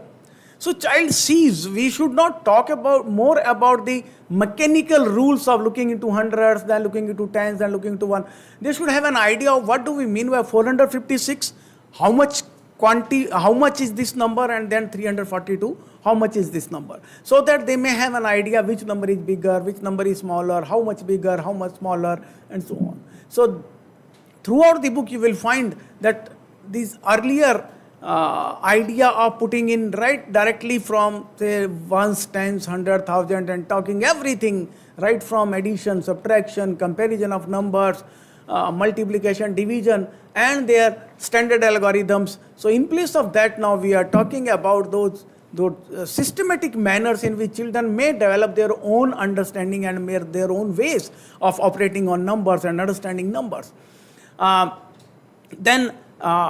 This whole textbook is somewhere fostering that idea of independent thinking among children. So we are not imposing anything on the children. Whenever a procedure is being given, we say that children may think of another ways of solving it, another ways of having their own procedures, their own ways of putting into the things in that particular idea, so that children may understand that everything is not very contrived in the system. There is a lot of flexibility in the processes. Earlier, we were not providing so much flexibility. We consider that mathematics is rigid. There is one solution given in the book, and that is the way only to solve the problem. And all children should follow that. That is somewhere now discouraged in this book. No doubt we'll go with this for the standard algorithms and other ways, so that children may have an understanding, and then they move slightly from the concrete manipulation to handling of abstraction in mathematics, but in class 4 and 5 that will be done, because class 3 is the first class for the preparatory stage. Earlier we were having lot of pre-operational activities being done with the children. Now children are moving slightly away from that, and instead of understanding that numbers are something which they can only count through the objects and then they can write. Instead of that, now they are considering they must be having an idea that number is an entity with which they can play.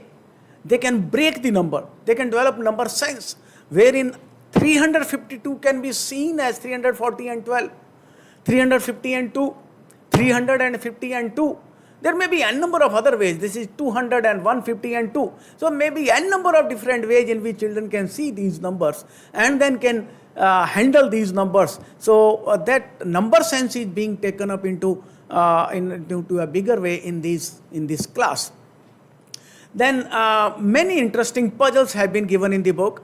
These puzzles obviously somewhere give a recreational value to the mathematics, where children understand that mathematics is not only a boring subject in which they have to solve certain given problems, and that too in the processes given in the book, through the processes given in the book, and solving questions given in the book is sufficient to pass the examination, and that is what the mathematics learning is confined to. But no doubt children understand now with these books that mathematics is much beyond this. No doubt our earlier books were also talking about this all. But how much our teachers and children were comfortable, that we do not understand. But this time that bridging between the understanding of NEP, NCF and textbook has been done, so that teachers may use these textbooks in that manner in which the NCF has emphasized, the NEP has made its goal. So keeping that in view, lot of puzzles have been given. Some of the puzzles are for the mastics, some of the puzzles are from the dots, puzzles are from the numbers, and so on. Then in the book, a lot of opportunities have been given to teachers to understand why a particular topic is being dealt in the book in that manner in which it is given there. Teachers may get an idea how an activity is to be extended when something is to be done by the child at home or beyond the classroom, outside the classroom. Then how the teacher can handle that, what type of questions can teacher ask, what type of context can teacher build up, so that every child feels that it is my own book and I am learning mathematics for my life and not for only examination. Assessment is inbuilt in this whole process. We understand that if we fix the assessment, then teaching to test and learning to test is happening in our system, which we should discourage somewhere. Assessment is only of that which child has learnt. Not child should learn whatever is to be assessed. So therefore, major focus has not been given now on the term end examination, term end questions, and lot of questions in the end of the unit and so on, but inbuilt at many places now we have put in such ideas so that teachers can relate the context of the child and children can feel that this is my own mathematics and I am learning mathematics to enjoy it and to use it in my daily life. Then lot of interactivity has been built up. There are many aspects which you will see through the course of this book. Let us discuss, let us do, let us play, and so on. So all of these have been given in the book so that children must enjoy discussing among themselves. Their thinking must be somewhere reflected. They may express it to their peer, they may express it to the teacher. Teacher may ask questions or may provide opportunities to children to ask questions. So because questioning is very important skill, which normally we do not have in our own system. Then some other key aspects are interesting characters and themes have been given in the groups, and all the mathematical ideas have been built up around those themes. Ideas used and connected appropriately in other chapters. So means children will not feel dissociated when they are learning one chapter. Now this is in isolation, whatever we are learning. So the earlier chapters which children have learned must have some linkages with this chapter, every new chapter, so that children may visit and revisit the earlier ideas. Whatever has been taught to them earlier, they may revisit in this chapter, in next chapter, and in next chapter, and so on. So there may be, say for example, Some isolated themes may be there. Numbers, number operations, they seem to be related. But then 2D and 3D shapes do not seem to be related. But we have tried to put in these 2D, 3D shapes, then data handling, then measurement in such a way so that children feel that the number operations, measurement, they all are linked to each other. So nowhere in isolation the topics have been dealt. Interesting stories and poems have been given. I'll give you some examples which are there in the textbook. Say for example, the story of zero is given. The evolution of numbers in India means the way these are being written with the group of tens. This all small stories have been given so that children may enjoy this and can feel pride that these have been developed in India. That's why we can also do much better work. Then border have been used with creatively in the sense that wherever the chapter is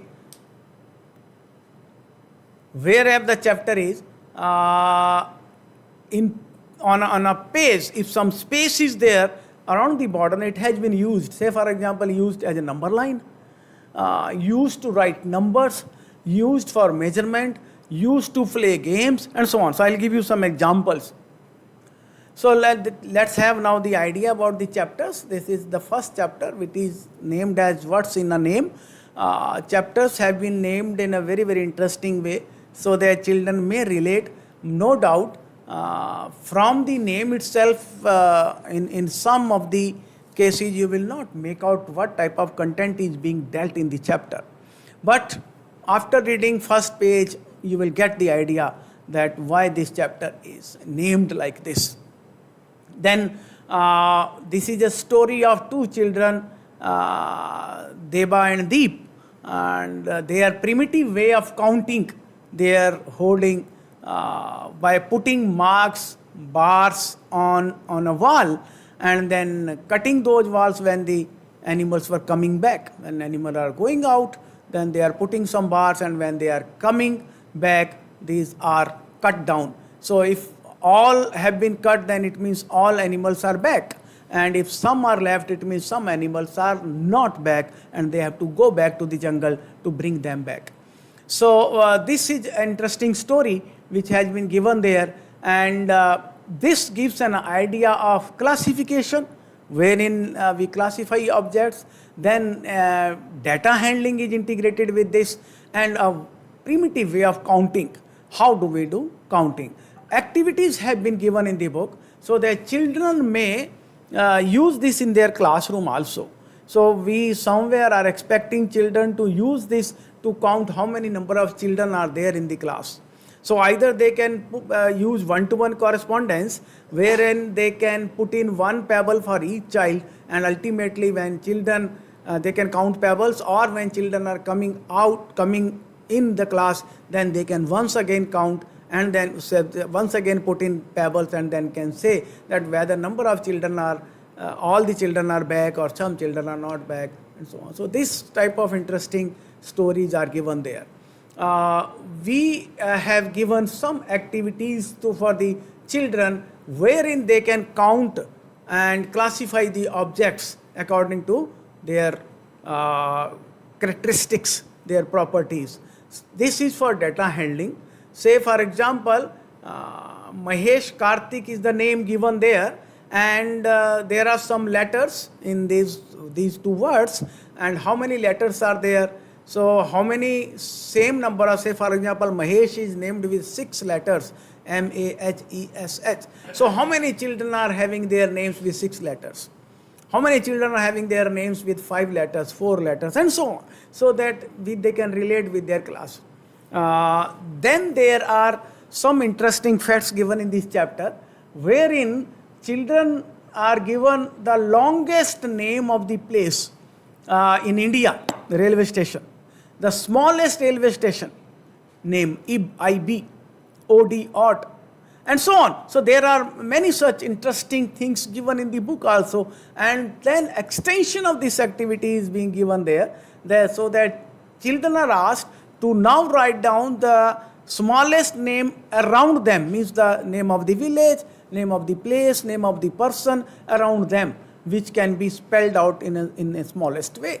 So this type of extensions of activities are given in this chapter. This is basically on data handling. Then another is for toy joy. This is for 3-dimensional shapes, because most of the shapes which are around children are almost 3-dimensional, and from 3-dimensional they go to the 2-dimensional. This is again an extension of grade 1 and 2. Up to class 2 they have learnt much about all these shapes also, but now they are going to learn the finer characteristics of the 3-dimensional shapes. Earlier they were only talking about what type of surface they are having, whether it is round, whether it is plane, whether it is curved, and number of surfaces they are having. But now they certainly will be having some idea of number of corners, number of edges, number of surfaces, and so on. So these shapes have also been named. Shapes are also being made. Then from one shape to another shape, some composite shapes have also been given here in this book, so that children may make their own shapes, and these shapes may be made from the shapes around them, or maybe the shapes which are given in somewhere in a kit. Probably you may be having some kits.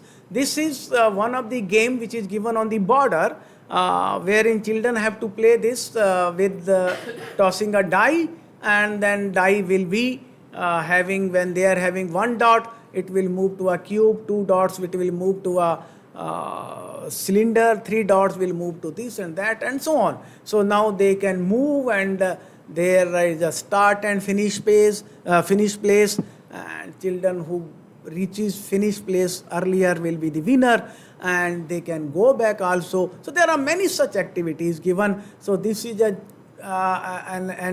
game, a board game given for the children, through which they can enjoy the shapes, they can enjoy the game, and they can enjoy the excitement in the game. Who is going to win, who is going to lose, now what should I get so that I may win this game, and so on. So this all is there, and these activities are there to identify different shapes. Children should identify shapes, and then they may construct, and this is through toys around them. So a lot of toys have been also given. Some examples of toys are given here. Children can use these around them. There may be many toys available at their home.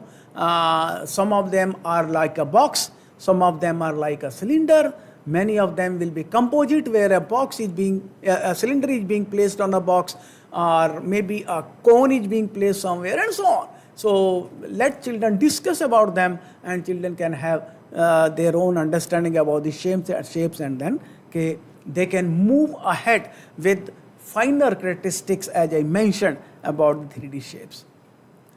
Then another chapter is double century, and the name is as clear that up to class 2 children have learnt about numbers up to 100. Now it is up to 200. So this whole idea of putting in numbers or introducing numbers have been split into 2 parts now. In grade 3, we are talking about numbers up to 500. So one of the chapter is numbers up to 200. Another chapter is from 201 to 500. And in this you will find that the century word has been introduced, because many of the children may be comfortable with this word while watching a cricket match on their television set, and must be having an idea what do we mean by century. If it is not been, if children are not having any such idea, they can be introduced that 100 is called a century. And then there are many activities which engage children in estimation. Number 1, how many are these? Let them estimate. Then counting exactly, and counting obviously is not from 1, 2, 3, 4, 5. Now they should learn counting in groups. So there may be groups of 50, there may be groups of 100, there may be group of 100, 50 and 50, and so on. There may be group of 75 and 50 and so on. So let children break up these numbers into their own ways so that they can count these according to their own comfort and they can get ideas how many are these. So counting never means that physical counting is to be done. But now children should have an idea when one group is given how many can be these objects, how should we reach to such to find out this number and so on. Then verifying whether my estimate is correct or not, my guess is okay or not. One game has been given here, snakes and ladders, and the snakes and ladders game obviously is as usual games, but it is now there are numbers, the snakes and ladders have been placed differently so that children may get ideas that from which number they are moving to which number. If they are on the they have to move the longest ladder, then from which number they should reach so that they can climb the longest ladder, and they can go from which snake they can go to the lowest number and so on. So there may be many such questions which are put in, and then children should physically play this game so that they must enjoy. There are certain other ideas given in the book, and those are like, say, when a number is being seen on a number line.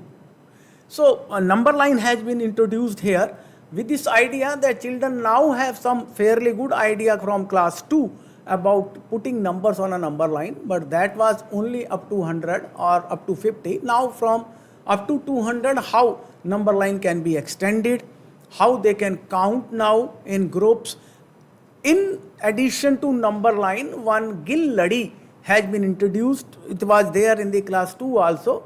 Gilladi is with the beads weaved in a ladi, and this is up to 200. So that, and after each group of 10 beads there is a different color, so that children can count in number of tens now with these colors, and they can even now relate number line with beads and then with the abstract idea of numbers. So slowly children have started building up abstract idea of numbers, and they now are having another very important aspect on numbers is the idea of 1 more and 1 less, 2 more and 2 less. So what will be 1 more than 99? What is 1 more than 49? What is 2 more than 148? And so on. So such type of ideas are being given where children can devise their own methods of finding out 1 more, 1 less, 2 more, 2 less, and so on. Then is Vacation with Nanima, and this chapter is on addition and subtraction. Unlike earlier years, we were having separate chapters on addition and subtractions, but this time addition and subtraction have been combined into one chapter. And again, there are 2 different chapters, but in one chapter addition and subtraction has been combined up to 200 numbers. Sum is not exceeding 200, difference is, so both the numbers are not more than 200 and so on.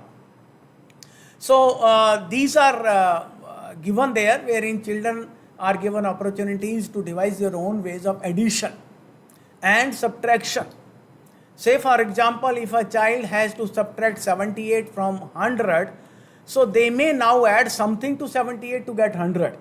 So such strategies have also been discussed here, but only giving an idea to the children. We are not giving exhaustive strategies. We expect that children will come up with their own understanding. Teachers have to provide. You have to provide them opportunities so that they should come up with their own strategies of doing these sums. We are putting in some magic tricks of with marbles. Magic tricks with marbles means there are 50 marbles in total. I have 25 in my hand. How many are there? Or I am able to see 30. How many are in my hand? And so on. There is some idea of adding numbers on number grid are also given there, wherein that is very simple. If we move upward, then the sum is, then number 10 is added, from 1 to 11 to 21 to 31 and so on, from 5 to 15 to 25 and so on.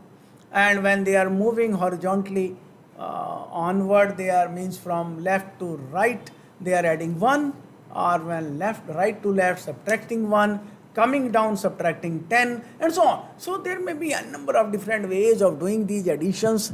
Children are given opportunities of using these all and finding out their own ways. Then another idea of magic sum is given there. Magic sum in the sense that you probably may be having an idea of these magic squares, wherein the sum of numbers are placed in such a manner so that sum of numbers in a row, sum of means in rows, sum of numbers in columns is same. Even sometimes sum of numbers and diagonal are also same. So how such magic square is to be built up, how children can make their own magic square, how they can alter it to any other number, and so on. So these all ideas have been given here, where children certainly must enjoy, and they should come up with their own magic squares. No doubt in the book at this stage we have talked about 3x3 magic square, but later on in class 4, class 5 they may go for 4x4, 5x5 and so on magic squares also. There are many activities given for addition and subtractions which are around the child. So all the activities which are around the child are being given here, so that children may relate it with their daily life. Then fun with shapes, the idea of shapes, 2D shapes now, 3D have already been discussed in the chapter number 3. Now there are 2D shapes, and obviously in isolation there are no 2D shapes around us. These 2D shapes we only see on 3D shapes. For example, on the cover of our notebook, the cover of book is a rectangular surface. So rectangle is not seen in isolation nowhere. So therefore from 3D to 2D, how can we move? And around the child's own lives, say for example, in most of the houses in South India, maybe in some part of the Northern India also, people make rangolis on different occasions. In South India, almost every day, every morning, rangolis are being made, columns are being made. These are two-dimensional. So how are these made? How many shapes? What type of shapes are being used? What are the ways of doing it? What do we mean by a dot grid, an isometric dot grid? And so these all ideas are given, and relating the earlier understanding of the child about the square, rectangle, circle, and so on. These the understanding on the 2D shapes have been built up in this chapter also, wherein an idea of an angle is being given, but this angle is not named as angle because National Curriculum Framework was not emphasizing on introducing the name angle. So therefore we have used it as a corner of a 2D shape. Say for example, we can say a corner of a triangle is different than a corner of a rectangle or a corner of a square. A circle has no corners, and so on. So such interaction is being made. Such examples are being given here. Then lot of shapes are given. In this book you will find in the end of the book there are some shape kits has been given which children can detach or the children can cut and then can use these shapes in order to make their own interesting shapes, maybe the rangolis and so on. You probably may have heard about rangometry shapes, so those can also be used if you are having in your school. Then house of hundreds, again as I mentioned, this is up to 500 and from 200 to 500 numbers are being introduced here, where the idea of writing, reading, then understanding numbers, this all is included in this chapter.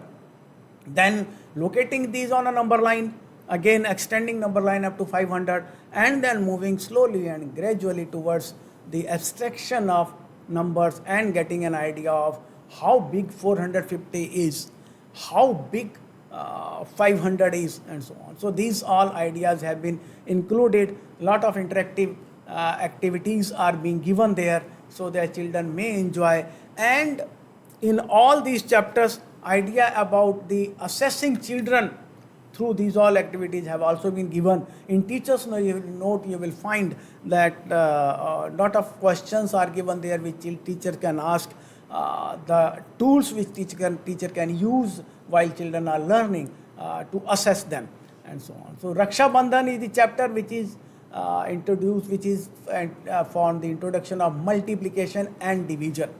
So as I mentioned, addition and subtraction are being taken up in the same chapter. Similarly, multiplication and division are also being taken up in the same chapter.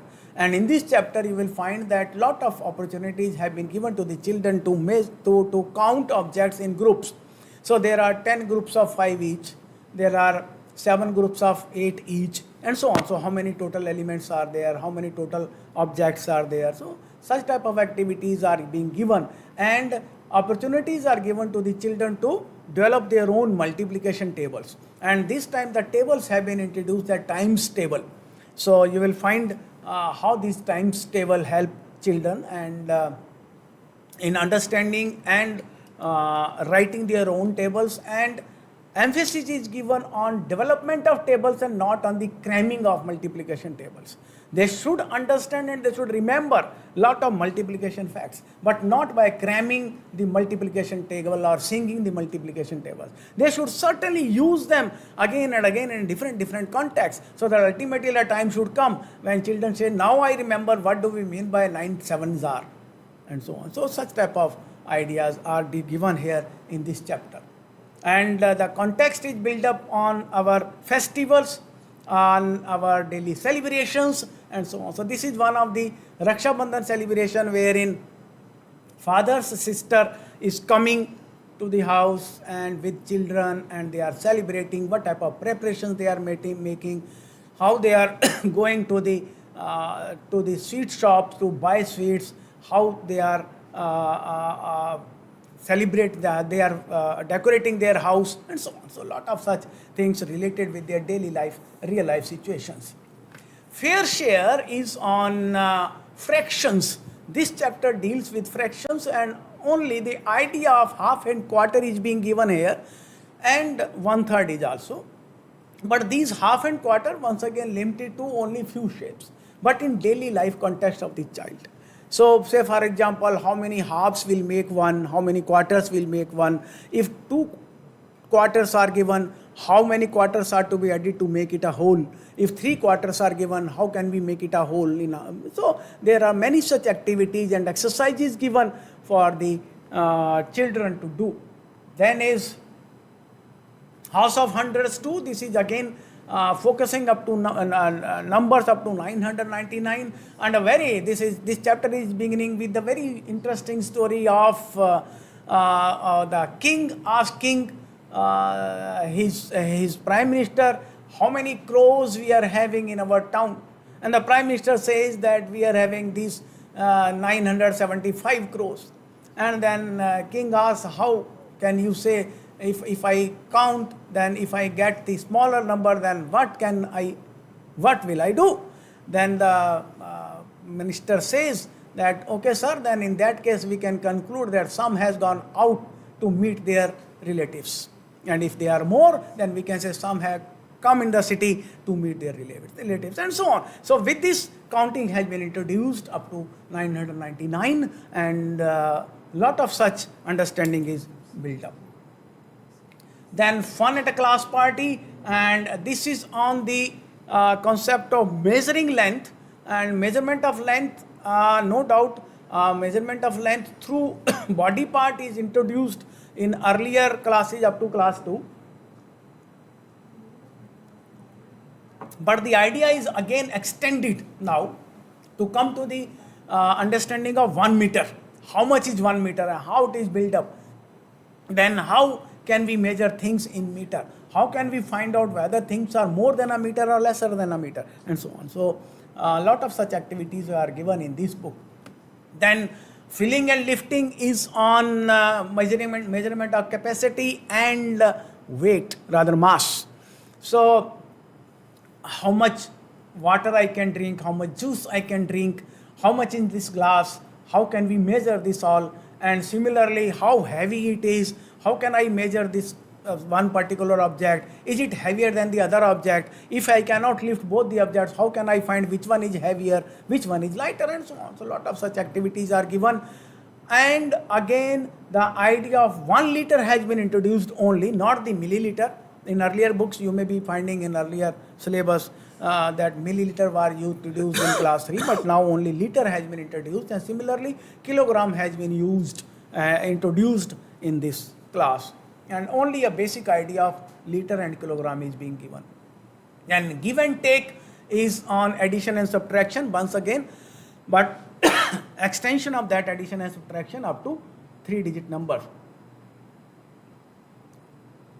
And a lot of activities are given where we expect that now the development of that algorithm of addition.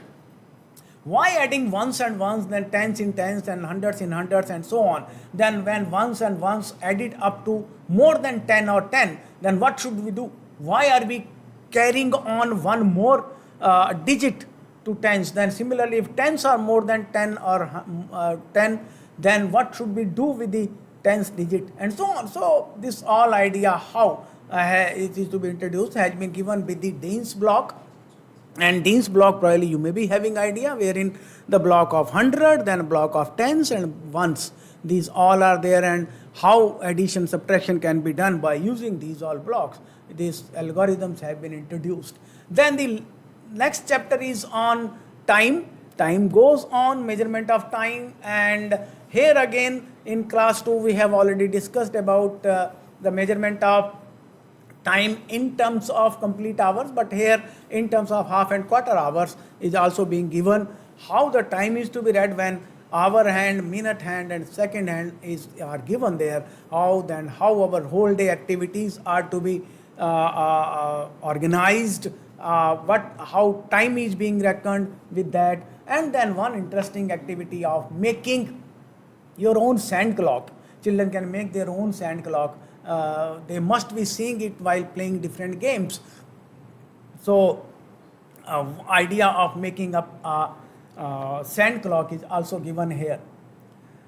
Then last chapter is on Surajkund Fair. Almost many of you must be knowing it, but this is the National Crafts Mela which happens in Surajkund place in Haryana district near Delhi.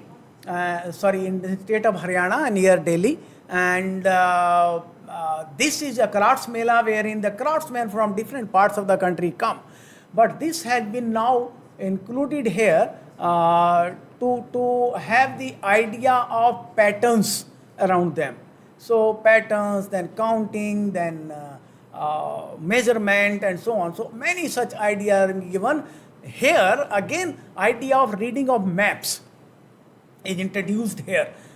Giving a top view is also introduced here, so the children have understanding of reading up of maps. So that is something related to the textbook. Thank you very much, and you may have some questions which you can ask while we were discussing this. Probably there may be many questions. If you have started using these books, obviously there will be many questions. Even if you have not started using, you can put in your questions later on also. So thank you, Professor Rajput, and hearty congratulations to your team and you. Lot of appreciation coming in for the new textbook, and people are appreciating that children are really going to like these textbooks. So with that we come to the end of today's session, where we discuss the 5 textbooks for grade 3. And with that, I think I take this opportunity to thank Director NCERT, Professor Dinesh Prasad Saklani, who led the entire effort of developing these textbooks.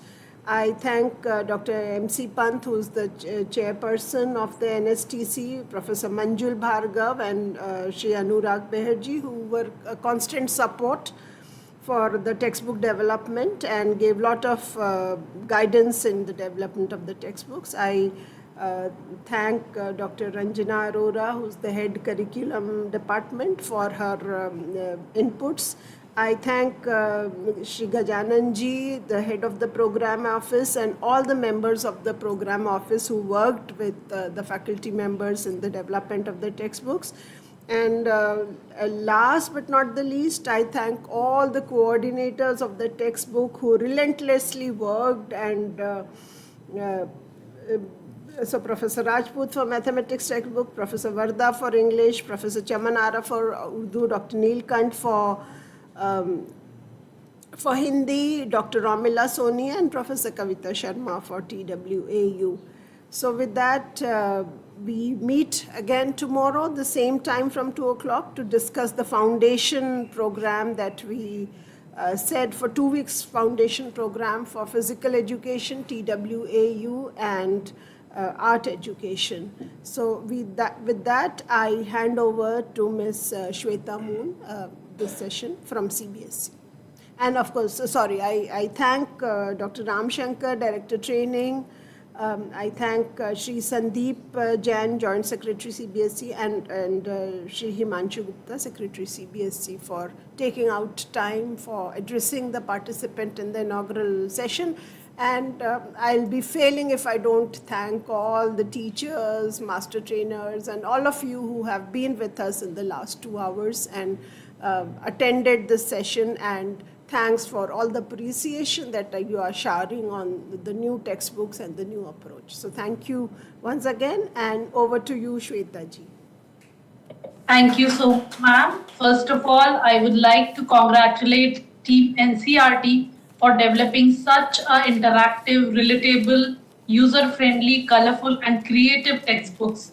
And we are really privileged today to get this opportunity to know more about these books, and which we can see from the comments of the participants that they are really excited to use these textbooks in their classrooms. On behalf of CBSE, I would like to once again thank Professor Saklani sir, Professor Ranjana Arora ma'am, and Team NCERT to extend such a huge support to the teachers through such a wonderful textbooks to make the entire teaching learning process in the schools more creative and interesting. Thank you so much, ma'am, and we really look forward for tomorrow's session on arts education and physical education, and further bridge program and further discussions with you. And thank you so much. For tomorrow, the YouTube link for tomorrow's program is already there in the circular, and for KRPs, the link will be shared in the respective WhatsApp group. Thank you. Thank you, Shweta ji. Just a minute. I was getting this question again and again, that do we use these books from this session? If you are using the NCERT textbooks, yes, then you have to use these textbooks from this session. Even if you have bought the older ones, you have to use these ones from this session. Thank you so much. Thank you, ma'am.